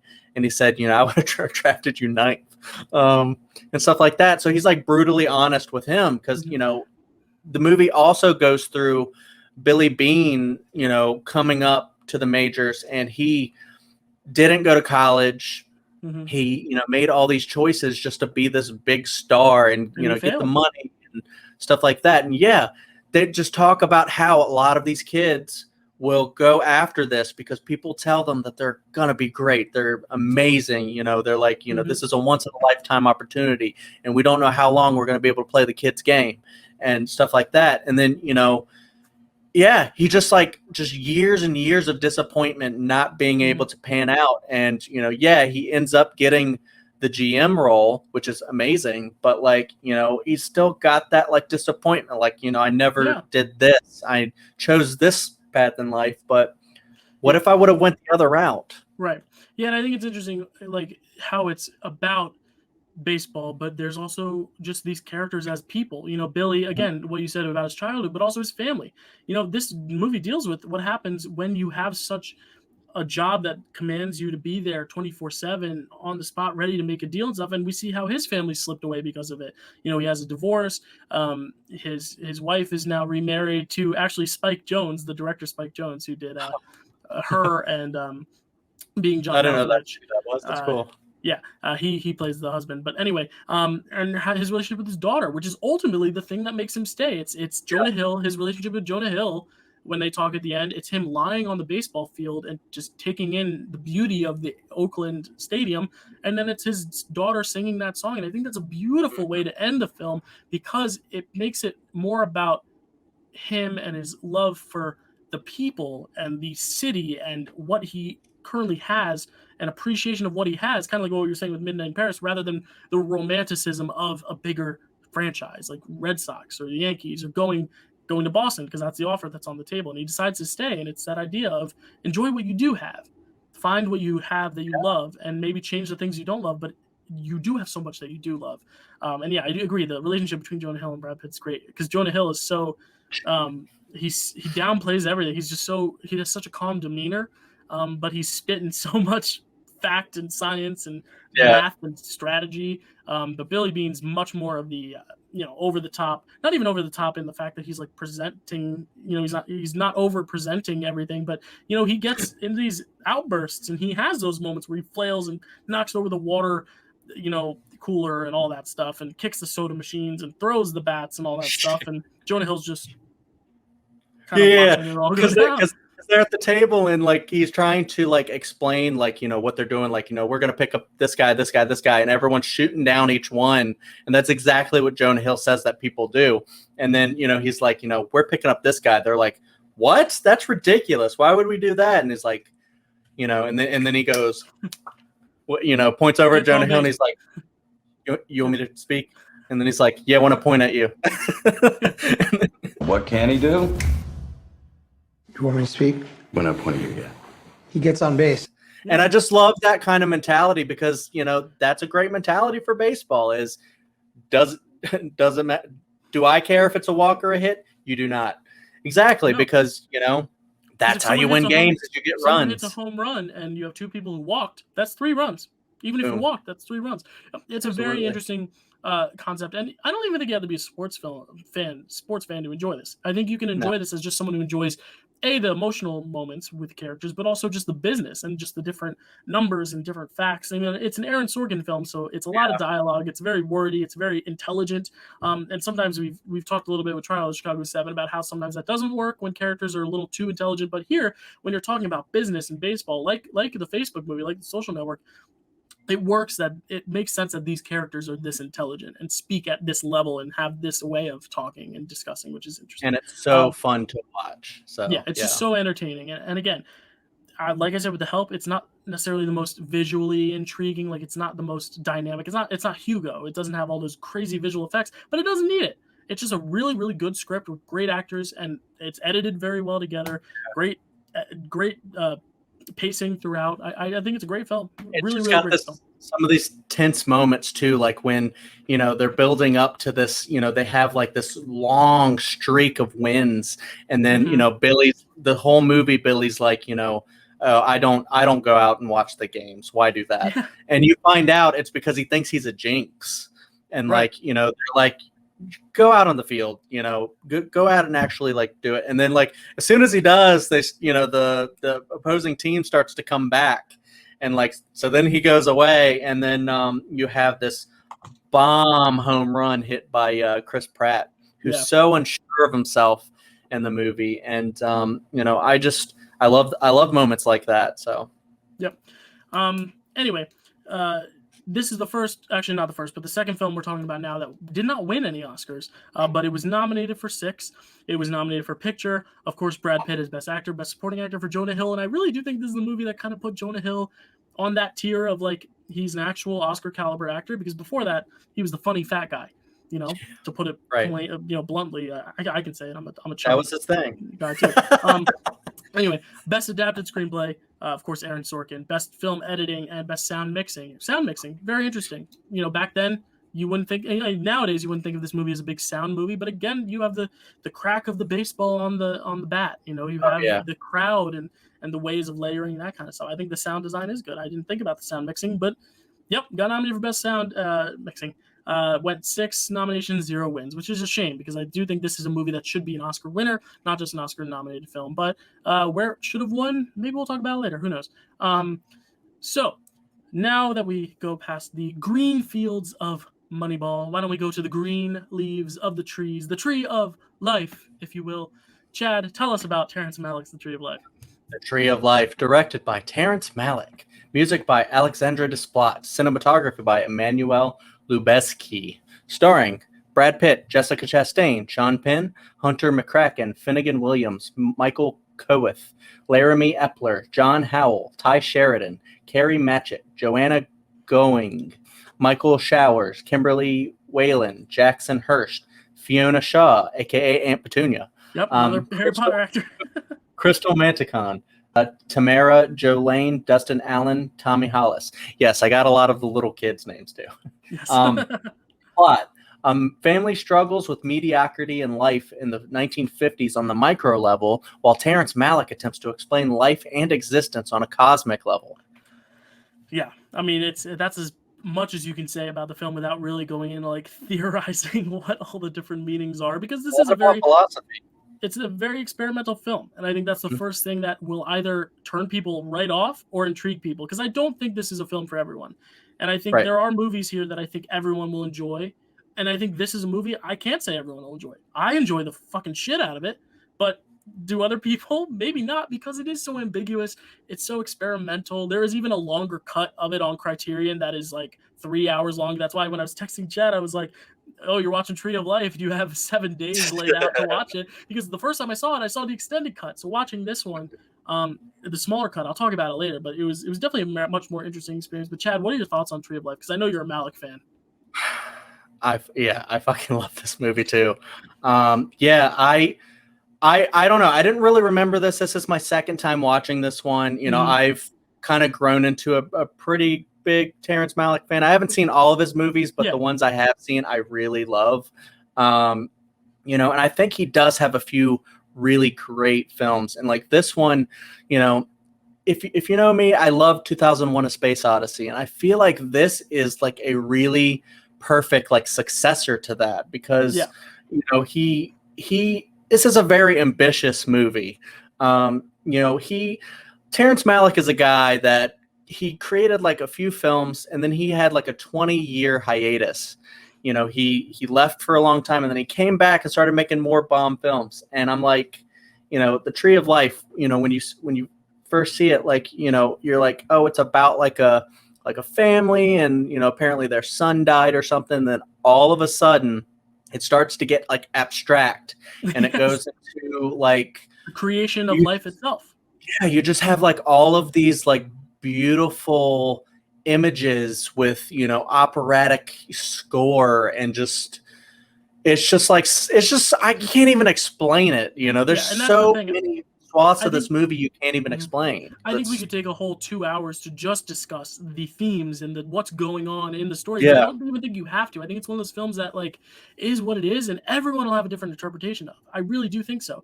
You know, what is the idea of life? Whose perspective are we following? Are we following the same perspective the whole way through? You know, like are these, you know, relationships that are formed, like what is the actual timeline of the events? But what I do love most about it, watching it in the condensed version, which is the theatrical version, opposed to the extended cut, is that a lot of these moments are much shorter than the extended cut. And I think it's interesting because a lot of this is told through the point of view of a child. And not necessarily just the point of view of a child, but the point of view of an adult looking back on his childhood memories. And, you know, as time goes on, these memories that become bigger memories kind of become fragments. You know, and the movie is all fragments. It's, you know, a few seconds, and then it'll cut, and then it'll be like the same scene, but a few seconds later. Like, it's very fragmented. And some people, again, might be turned off by the editing of it, but I think the way it's edited, it almost reflects that idea of having fragmented memories. You know, certain things stick out, certain things don't, and it's what sticks out and what we remember that is so important. And it's interesting that he does take it all the way back to the beginning of life itself. It's not just about this family. It's not just about Jack and his story and him as an adult looking back on him as a kid and his relationship with his mother and father. It's basically a look at life itself and the patterns of literal dinosaurs and how that conveyed into the relationship of man and mankind, and just seeing parallels of what a water basin looks like, where the water is so low, and then seeing it filled as a river centuries and millenniums later. It's just it's stunning. It is just stunning. It is beautiful. Yeah, it's just one of those movies where you just have to, like, you're staring at the screen the entire time. You don't want to look at your phone or anything, because like the movie is like one of the most beautiful movies I've ever seen. Like, you know, going back to like a 2001, I'm like, you know, Stanley Kubrick did what he could with the technology of the time, and he like broke ground with it and made this like masterpiece of a film. But then I'm like going to Terrence Malick, and I'm like, you know, with 2011 technology, he made what I think Stanley Kubrick probably would have wanted to make if he were alive today. Because I'm like, you know, just seeing these like long sequences of just the colors and the operatic music, and I'm just like entranced, and you're just sitting there thinking, like, what is he trying to say? And it's just, you know, like you keep talking about, like, you know, the life itself. It's like, and then he just has like all these images. I think it's so great that you said that it's like fragments and stuff, because I didn't super pick up on that. Now I'm like, oh yeah, that's exactly what he's doing. And I just think one of the biggest strengths of Terrence Malick is his use of voiceover, because that's what he does in most of his films. You know, The Thin Red Line, Days of Heaven, The Tree of Life. He uses the best voiceover, and it's just like he'll have like these scenes that are just people acting, just people like a day in the life almost. Yeah, walking and then through he'll a field. have Yeah. and then he'll have just like overlay of voices, like just talking about God, or talking about how he hates his dad because his dad's abusive, and he's just like what are you? He's just like, the voice will be like, what are you? And it's just like questioning life and God and just everything. Nature that, versus nurture, all those themes, and the relationship between brothers, and there's the hard to watch scene where he's like, put your finger over that gun nozzle, and then he gets his finger shot, and he has to little moment of just him apologizing to his brother, and it's just stuff like that I just think is amazing. He takes the time to build these relationships, and Yeah, and again, like, you don't even need to know exactly what everything is saying either. It's very experimental. But like 2001: A Space Odyssey, I mean, I do think back then that was such a visual revelation. Whereas now we look back at it, it's still beautiful, but like technology's gotten so much better. I'm excited to revisit this, hopefully, if I'm still alive in 50 years, and seeing what it looks like in the future, and seeing if people even look at this technology, maybe that's advanced. And Emmanuel Lubezki, I think, next to Roger Deakins, is the most beautiful cinematographer alive. I think he's done so many incredible works. He did Gravity, The Revenant. I think he won 3 years in a row. And Birdman. Those were the 3 movies he won back to back to back. Gravity, Revenant, Birdman, or Birdman, Revenant. He won those 3 in a row. And I think he should have also won for this. As beautiful as Hugo is, and as much as I love the cinematography of Hugo and the way it dances around, a lot of the magic in that also comes from visual effects. Whereas here, I really think the camera is the star. The visual effects enhance it, but the camera is the most vital piece of this storytelling. You can have any actors in the roles. There are amazing actors in these roles. Jessica Chastain is amazing as the nurturing mother. Brad Pitt as the stern, kind of traditional father. Even the kids are great. Sean Penn's good, but it's the camera. Without that cinematography, this movie is not as special as it is, I think. Yeah. I don't know if you agree. But While I was watching this, I looked it up just to see, like, did this win cinematography? It had to, and I was pissed off I know. that Hugo won, because nothing against Hugo, it looks great, but like, this movie is on another level. This is like one of the best looking movies I've ever seen, and this is like how great just the scenery and just everything in this movie is. The dinosaurs in the movie, I was like, it looks so great that the dinosaurs look dated and bad. I'm like, that's the only part that kind of looks dated is the dinosaurs.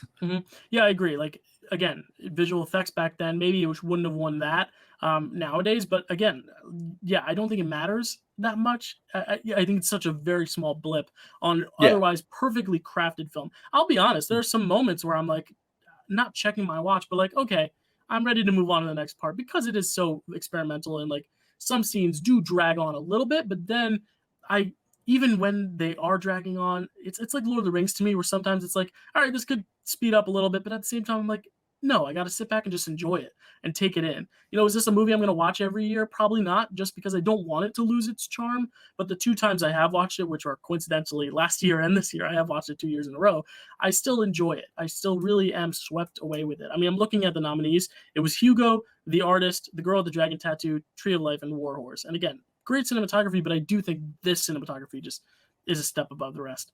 But I loved watching this movie. It's amazing. And again, great performances, as I said, from Brad Pitt, who we just saw in Moneyball, and Jessica Chastain, who we just saw in The Help. They had fantastic years. Jessica Chastain also did Take Shelter that year. So it's just some really good work coming from these actors. And Brad Pitt is not necessarily known for nuanced art type films. He's more of the, like, either the really cool guy, or Seven. He's kind of like the kind of not retro, but like a spunky, rebellious kind of guy, even like tough guy. Once Upon a Time in Hollywood, he's the coolest guy around. But this is really a different performance from him. This is really just such a different performance from him. Yeah, Jessica I hated him in this movie, but that was a good thing. Hit me. Come on, son. You hate him, but even given the time, like there are moments though where you can at least empathize with him. I think that's my issue with Midnight in Paris is I didn't find ways to empathize with the rich people who were so snooty. Whereas here, I hate him, but you see those scenes where he is playing the organ and you realize how much he's had to sacrifice himself and why he is the way he is, because he didn't get the successful life he wanted. Exactly. He didn't get the fulfillment. He's just trying the best way he knows how to raise his boys to be the best people. And he even admits towards the end of the movie, like, I don't even know if I did it right. I just trying to do good for you. And judging by the fact that the kid wants to literally pull the thing off the car and crush his father underneath it, maybe he didn't do a good job. But that's life. And again, that's the name of the movie, you know, and it's a great examination of that. I think it's just so beautiful. Same. Yep. So it was nominated for Best Picture, Best Director for Terrence Malick, and Best Cinematography, and it won nothing. So this is as well as Moneyball and Extremely Loud and Incredibly Close. 0 Oscar wins. So it is an Oscar-nominated film, not an Oscar-winning film. Not an Oscar-winning film, but is the next film an Oscar-winning film? Because it is War Horse. That was my worst segue of the day. But it's my last segue of the day, so I do not have to worry about making any more. Chad, tell us about the film War Horse. I enjoyed that horse sound. Thank you. Thank you. War Horse, directed by the great Steven Spielberg. Music by the great John Williams. Cinematography by Janusz Kaminski. Starring, it's a lot of people. You don't have to say the whole list if you don't want. I'm going to try to go through them. Jeremy Irvine, Peter Mullan, Emily Watson, Niels Aristrup, David Thewlis, Tom Hiddleston, Benedict Cumberbatch, Celine Buckins, Toby Kebbell, Patrick Kennedy, Leonard Caro, David Cross, Matt Milne, Robert Ems, Eddie Marsan, Nicholas Bro, Rainer Bach, Henrik Schoenerman, Gary Lydon, Jeff Bell, Liam Cunningham, Sebastian Hulk, Gerard McSorley, Tony Pitts, Pip Torrens, Philippe Nahon, Jean-Claude Lecas, Julian Wadham, David Densick, Edward Bennett, Johnny Harris, Tam Dean Byrne, Maximilian Bruckner, and Maggie Olerinshaw. Plot. You just rattled that off. That was very impressive. Everyone, just so you know, there is a lot of cast members here, and I was looking at the list, and I was like, he doesn't need to go through all this, and he did it very well. So good job, Chad. Thank you. Plot. Very short. A horse named Joey is forced into the heart of World War I. I mean, that's a very surface level way to play, but there's a lot of nuance that happens. You know, it's him also. I'm talking like he's a person, but like interacting with so many different groups of people along the way, not just him in the war, but, you know, him with a small family, and then him with the soldiers, and then him with the grandfather and his granddaughter, and then him with the enemy soldiers, and then him again on his own finding his way back home. It's a very charming story. Chad, what did you think of this film? Yeah, it's kind of funny because in the when I was reading the plot stuff on Wikipedia, it almost read as if some of these horses in this movie were like the main characters. It didn't say, and then the horse galloped over there. It just went like Joey finds a companion and enters into the battle and stuff like that. And I'm like, damn, it's an actual main character of the movie, basically. Yeah. And he runs through this war, and I think it's really novel idea to make a war film where the horse is like the protagonist, and you're just you see, because a lot of people, when they watch war films, you see horses die and stuff like that because they're kind of throwaway characters. They're throwaway objects. Yeah.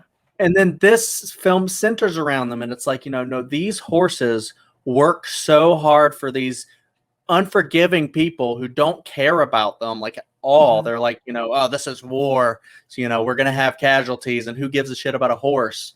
And it's well, some people do. Some people actually do care about these beautiful creatures, and that's when you have this grounded relationship between the horse Joey and the kid who names him and teaches him how to be strong and how to do the things that he maybe can't think he can do, and stuff like that. Basically, yeah. And there's so many scenes in this movie, the wife and I just sitting there looking at each other this damn horse dies, we're gonna be so pissed off because you feel so connected to him. Like you said, it does feel like he's the protagonist, and he is. I mean, Steven Spielberg, the toughest things they say to work with in any medium, stage, screen, television, are children and animals.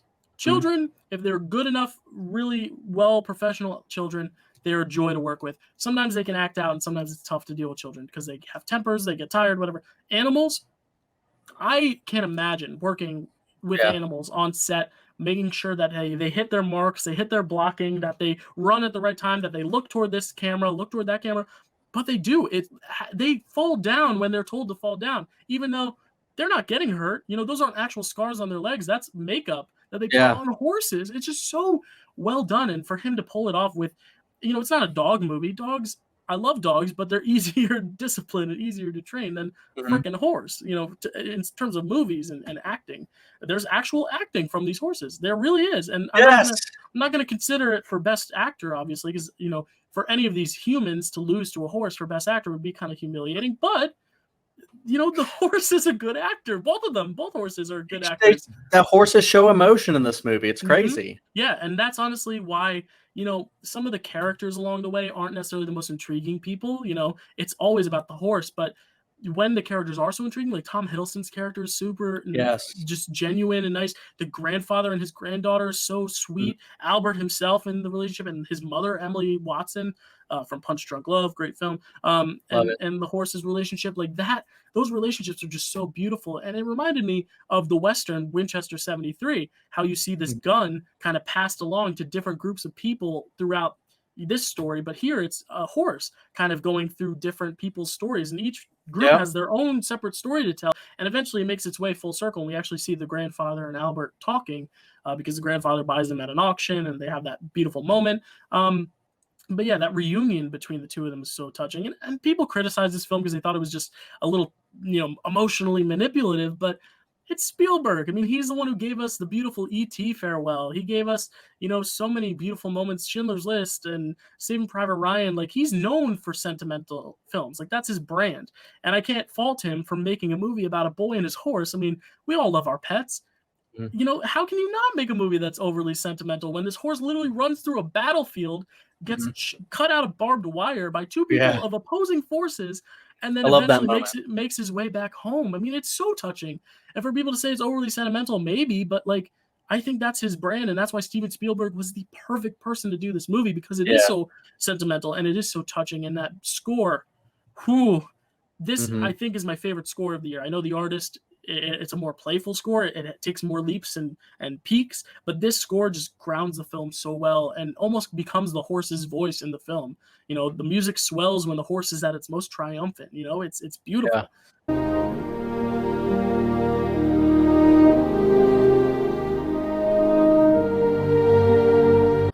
I love this film. Yeah.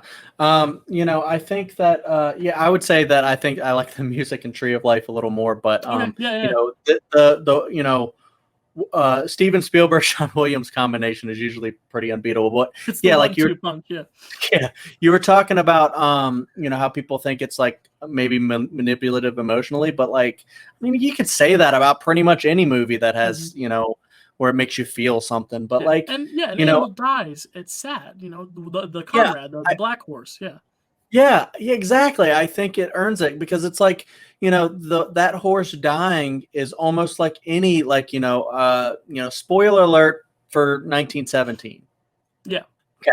So, you know, when the one dude is keeps going on after his friend dies, it's almost like that exact kind of thing. It's just with horses this time. It's, you know, the horse was basically abused. You know, that's what they do to these horses in war. They abuse them. I mean, they abuse the soldiers too.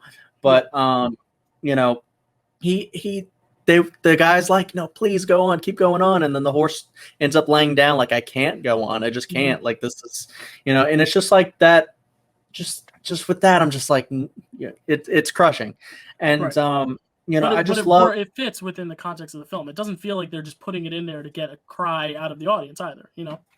Exactly. No, it's just a really great story about, you know, the horses. And, you know, I also really loved, you know, how it flowed through each of these things, because you have the relationship between the horse and kid, and that's amazing, you know, and you want to see that continue, but it can't, because, the dad has to sell the horse, to keep the farm going.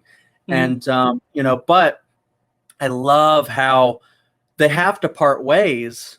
And then you do have that really great moment with Tom Hiddleston, explaining to him, like, I'm going to take the horse. This is what I have to do. I paid all my money for the horse, but I will take care of him. I promise you that I'll look after him. And if I can, I'll return him to your care. And then, you have that gasp when you see the horse just running with no one on him. And you're like, yeah. Oh, no, because you connected to Tom Hiddleston's character. It's almost like that crutch is taken away and you don't know what's going to happen now. That's yeah. gone. Yeah. And he it's doesn't like have a caregiver. Yeah. The horse is out there alone now. And you're just like, you so much throughout this movie just want to see them reunited. And you just see like this Joey just has like an actual character arc where he just learns to be strong, and he actually rushes up to take the place of that horse that they were going to just murder basically by forcing him to carry this load. And he's like, no, I'm strong, I can do it. I'm Joey, bitch. And so I really, really enjoyed this movie more than I thought I might, because it doesn't really get talked about too much as like one of the great Spielberg films, but I think it's kind of up there. I mean, I don't maybe even know. a B+ instead of an A. I don't know. Exactly. He's such a good director. I don't even know if it'd be in my top 10 Spielberg. Right. But I think that's more of a testament to Spielberg than it is a negative toward this. Absolutely. Film. Yeah. Agree. So it was nominated for, I believe, 6 awards, and this is another film like Tree of Life, Moneyball, and Extremely Loud and Incredibly Close that did not win any Oscars. It was nominated for Best Picture, Best Art Direction, Cinematography, John Williams for Best Score, Best Sound Editing, and Best Sound Mixing. So nominated a lot of the technicals. And I think it is because, there is no one performance, I think, that stands out because it is such an ensemble effort. It's more about the horse. But I do think if there was an animal category, let's talk right now, Chad. Would you give it to Uggy the dog, or would you give it to Joey? Joey, for sure. I mean, Really? no slam on Uggy, but like Uggy's he's just a little side character that does like a little trick at one point. But I was gonna say, Joey's I gotta an lean with Joey as well. Protagonist for the film, Yeah, I gotta lean with Joey as well, just because I think he has more emotional depth to him. But Uggy the dog is great. He actually went up on stage when the artist won Best Picture. Uggy the dog was up there, so Uggy did get an Oscar, and unfortunately he did pass away a few years ago. Uggy the dog, but Joey the horse did not win an Oscar, and neither did this movie. But there may be some awards that we still have to give out here on Picture This. We went through all 9 films: The Artist, Descendants, Extremely Loud and Incredibly Close, The Help, Hugo, Midnight in Paris, Moneyball, Tree of Life, and War Horse. And now we are going to rank them. We're going to go from 9 to 1. This is a hard, difficult task. So hard for me. We will, that's what she said. We will go from 9 to 1, and we will try to figure out if we can find a commonality between the two. I'll do a little math, and we'll figure out what our common number 1 is. I think we might have the same number 9, so why don't I start, because you might know my number 1. So why don't I start? My number 9 is Extremely Loud and Incredibly Close. My number 9 is Extremely Loud and Incredibly Close. Okay. My number, I'm just jotting yours down so it's easy to do the math because 9 films is a lot. My number 8 is Midnight in Paris. My number 8 is The Artist. Okay. My number 7 is The Artist. My number 7 is Midnight in Paris. All right, so we got the same bottom 3, so I'm feeling okay with this. So those 3 films will not win our Best Picture. Sorry, The Artist. You won there, you didn't win here. My number 6 is, and I really do like all 6 of these films, but I put at number 6, The Help. Okay, I put at number 6, War Horse. All right. At number 5, I put Hugo. At number 5, I put The Help. All right. At number 4, I put War Horse. At number 4, I put The Descendants. All right. At number 3, I put The Tree of Life. At number 3, I put Hugo. All right. At number 2, I put Moneyball. At number 2, I put The Tree of Life. Okay. Which means my number 1 film of the year is The Descendants. And my number 1 film is Moneyball. Wow. All right, so the way the math works out, sir, is that our Best Picture for 2011 is Moneyball. It was my number 2. and Chad's number 1. That is the commonality. The next best ranked one was Tree of Life, followed by The Descendants, and then Hugo, Warhorse, The Help. They were all there. Really, really strong year. After talking about it, it was a very strong year. I don't really need to explain my ranking. I think it was very clear that the 2 movies I wasn't so hot on were Midnight in Paris and Extremely Loud and Incredibly Close. The movies I was lukewarm on was The Artist. The Artist, I was like, it was okay. And all the other movies I enjoyed. The Help, Hugo, Warhorse, all very solid. Tree of Life, like nothing I've ever seen before. Moneyball, exceptional. And The Descendants just had that emotional tie to me that just hit me in such an amazing spot in my heart that I just really, really enjoyed. Gotcha. It's really interesting because I thought your number 1 was going to be Hugo because of the movies. Yeah. That's what I thought was going to be your number 1 until honestly, we talked about them. What I didn't mention with Hugo before is I think that stuff with George Méliès and the love of the movies and the automaton, that comes in kind of in the second half. The first half is kind of almost about the mystery and actually setting it up. I honestly really, we're just looking at the second half of Hugo, that's probably in the top 4 for me. But again, like, such a good year for movies, Gotcha. So. Yeah. So I mean, for mine, Extremely Loud. It's not a great movie. I didn't really enjoy watching it, to be honest. The Artist was fun, but yeah, it's kind of feels like that particular thing hadn't been done before. But I feel like the story kind of was maybe a little bit more of a retread. Midnight in Paris was fun, but you talked about a lot of the kind of negatives to it a little bit. And, while we did have a lot of positives to say about it too, I really enjoyed it, but I don't know if I would put it best picture. Warhorse. Yeah, I would say maybe a B+ tier Spielberg film. It's fun. I really enjoyed it. The Help. These 2 were kind of a little bit interchangeable for me where I really enjoyed both of them quite a bit. The top 6 I really liked. That's mine too. Yep, top 6. And we have the same top 6. So. Yep, exactly. And then The Descendants. I love The Descendants. I love like pretty much everything about it. But I think the 3 that I put above it, I think were just fantastic. And I just really love Hugo so much. Yeah. The Tree of Life, I think, is probably one of the greatest films ever made. The reason I put Moneyball above it, though, is it's favorite movie, like one that you would want to watch a lot more, and I feel like I'd love to watch Moneyball more than The Tree of Life. But I agree, 100%. I was like with those 2, I kept flipping them. I'm like, and this is our show, this should be our favorites. It's not about who we necessarily think was the best. It was the best to us, not the best to the world. Yeah, and I agree. Moneyball is just so good. So our representative for Picture This for 2011, joining The Shawshank Redemption, joining Nomadland, and joining Double Indemnity is Moneyball. That's the 4th Oscar for Picture This for Best Picture. Now, Chad, you are going first here for Best Actor. You can pick any actor from these 9 films, so you cannot pick other performances that were nominated from other films. That we're looking at these 9 films. You can pick performances that were not even nominated at the Oscars either. If you want to pick Joey from Warhorse or Uggy the dog, you can as well. So, Chad, what is your pick for Best Actor? All right. It's Alan Rickman from Harry Potter. Oh, wait. You said I can't do that. Sorry. Okay, no, it's Brad Pitt, Moneyball. Interesting. Okay. Absolutely. What was your Oscar scene? Yeah. So I kind of avoided talking about this, when we spoke about the movie because I wanted to talk about it now. Yeah.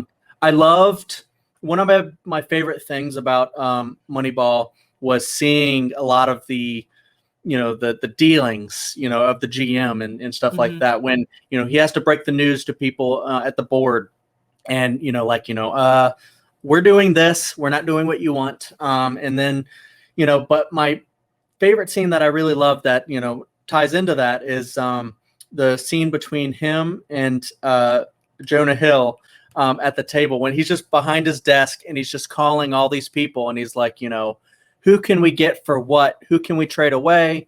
It's just like, the people are just, kind of like chess pieces to him a little bit where, he's trying to, make deals and stuff like that. And I just loved just like kind of like how they, worked off of each other. Just, can we get him for this? Who can we trade away? Who don't we care about? And Jonah Hill's like, hold on. This guy, and then they just have to kind of go back and forth, and I just love like that. And then you have the thing with Jonah Hill, and he's like, when they finally make the deal. Okay, thank you very much. We'll call you back. Thank you. I just thought that Brad Pitt he just embodied that character for me. And I just, I just loved how he was the guy to save this team kind of a deal. Yeah, I completely agree. Great performance. Mine, honestly, I thought you might have picked mine, so I had a backup, and my backup was Brad Pitt in Tree of Life. So that's really interesting because I love Brad Pitt, but I had to go with George Clooney for The Descendants as my pick. I think he just has a real great nuance. I think, like Brad Pitt, the performance is very subtle. It's very grounded. It's very rooted. It's not this over-the-top performance. Yeah, Billy Bean, throws shit and everything. But, especially Matt King, he's holding so much inside, but he has to be kind of the grounding anchor for this family. And it's interesting to see when he does slip out of that and when he does have those vulnerable moments. My favorite scene is that confrontation with the Mr. Who's sleeping with his wife when he goes to that house, the relationship with the wife, and then just how he kind of utters everything under his breath because he doesn't want everyone to hear. Hey, I'm doing you a favor here, pal. I could go out there right now and I could fuck you up. So get a better attitude. Because again, he is mindful of the other people in the house, but he wants to stick it to this guy. He wants to stick it to Matthew Lillard, who is just a delightful actor, but a really shitty dude in this movie, Brian Spear. I just love all his moments with his daughters, but especially just those really nice, subtle moments are just so beautiful. That was a great performance, too. Thank you. Yeah, moving on to Best Actress. It's tough. I have a lot of actresses I'm toying around with. I'm basically toying around with the whole cast of The Help. I've got the whole cast of The Help here. I've got Helen McCrory from Hugo, who's exceptional.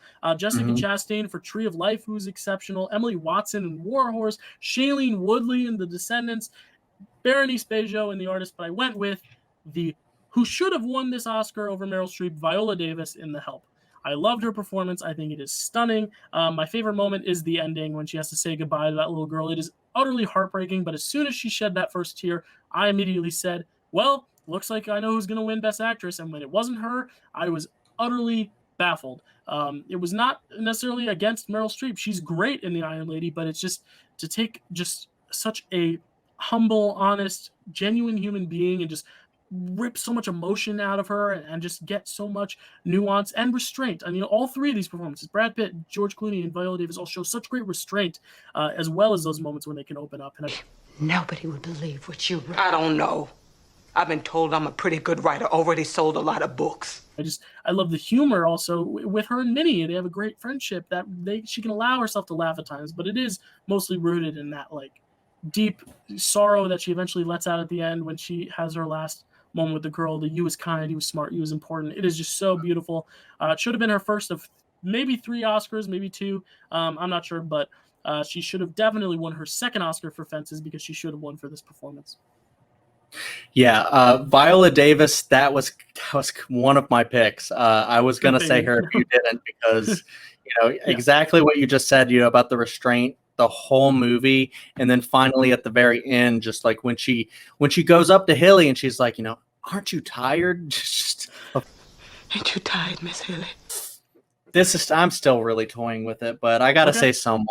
You can give a few honorable mentions too if you want to. I'm in between Emma Stone, Jessica Chastain, both from The Help.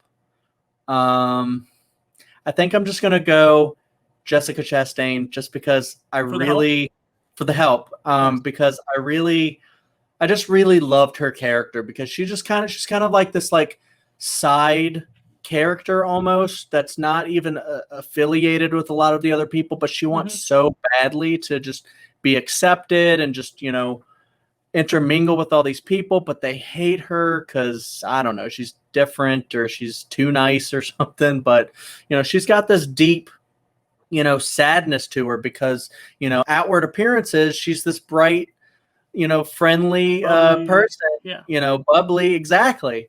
And she always looks great and, stuff like that. She's like the outward seeming perfect, housewife. But then she has all these moments of despair. I'm so sorry. I thought you'd be tickled you on that pie. Octavia Spencer comes and kind of helps her find, be okay with herself. And, I really loved her in that. Yeah, it's a beautiful and I loved her in The Tree of Life as well. Yeah, and Take Shelter, which I just watched for the first time the other night. She had a great year. Yeah. So just to recap, our best picture for the year is Moneyball. My best actor was George Clooney in The Descendants. Chad's was Brad Pitt in Moneyball. My best actress was Viola Davis in The Help, and Chad's was Jessica Chastain in The Help. A great crop of actors, a great film for best picture. I think this is a really good year in cinema.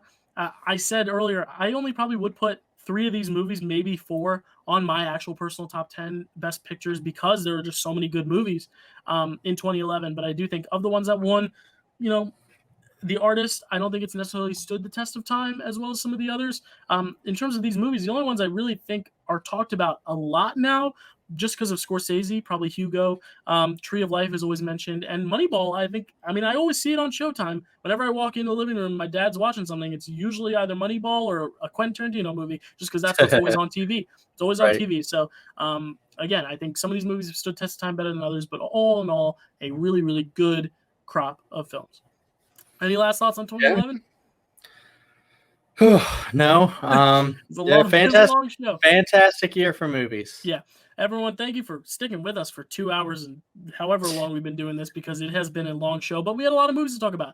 Next month, we will be talking about a lot less because we wanted to go back to 5 movies because, this was a big amount of work on our shoulders to do. Like I said, I will continue the 2011 retrospective talking about other movies on my channel. I just posted a video on Harry Potter. I have videos on Pirates of the Caribbean, on Stranger Tides, Bridesmaids. And if you want to check me out next month, I will be doing videos on a lot of the animated films, Rango, Cars 2, why I think it's the worst film ever made. Not the worst film, but my least favorite film, I should say, ever made. And then other movies, maybe along the way, that I feel compelled to do videos on. And at the end of the month, in July, I will give my top 10 of 2011. But we are looking forward, here on Picture This, to the next month. And we decided with summer blockbusters, it's summertime, we wanted to go to the birth of the summer blockbuster, and that is 1975 with, of course, Steven Spielberg's Jaws. It did not win Best Picture, but it was nominated this year, and a lot of other films either take place in the summer or have to deal with, just bigger, exciting movies. Some are smaller, contained movies. It's a good variety of movies. All movies that I think are very well regarded and very much talked about nowadays. Those movies are Stanley Kubrick's Barry Lyndon, Dog Day Afternoon, as I said, Jaws, Nashville, and the winner, One Flew Over the Cuckoo's Nest. And this is also going to be a fun year because this is one of 3 films to win the Big 5: picture, actor, director, actress, and screenplay. So One Flew Over the Cuckoo's Nest is the Best Picture winner. But all those films, as I said, Barry Lyndon, Dog Day Afternoon, Jaws, Nashville, and the one I mentioned, are all very good films that I can't wait to check out. Some for the first time, some for I think Jaws is probably the 12th or 13th time. But I'm very excited to watch all those movies. Any comments before we dive into 1975, Chad? Yeah, I'm very excited for these. These are all very big. Well, I've seen Jaws quite a few times. I'm not the most excited to rewatch that one because I've seen it pretty recently, but a lot of the other ones I'm excited to revisit or watch for the first time. So. Yeah, and of course, Ned Beatty just passed away the past month, and he is the star of Nashville, so it's also going to be a great way to honor him as well. So everyone stick around for 1975 next month on the channel. You can find me here on the Dill Pickle Movie Network as always. You can find me on Letterboxd at Dylan_Randazzo, where you can find reviews for these films in written form and all the other films I'm watching from 2011, 10 years later, both on the channel and on Letterboxd. You can check it out there. You can check me out on Twitter also at Dylan_Randazzo, where I might post a few Paddington gifs every now and then. A lot of fun. Chad, where can they find you? Yeah, I'm not around a lot as much as you are, but I would check me out on Letterboxd, Chadwick_Webb. Definitely do. Chad, you're a good writer. Don't sell yourself short. Thank you. I like to do trivia every now and then. So yeah. Yeah, maybe in the comments we'll put a few of your trivia matches just to get people excited watching you do the trivia stuff. And then finally, when we can get a match together, we will have to promote that. I cannot wait till the day I can compete in movie trivia. Hopefully getting asked lots of questions about War Horse and The Help and Extremely Loud, Incredibly Close, movies that people haven't watched in many years that we will be experts on. Everyone, it has been such a joy talking about 2011. I will continue next month. Stay tuned for that. And then stay tuned for, in July, 1975, the year of the birth of the blockbuster.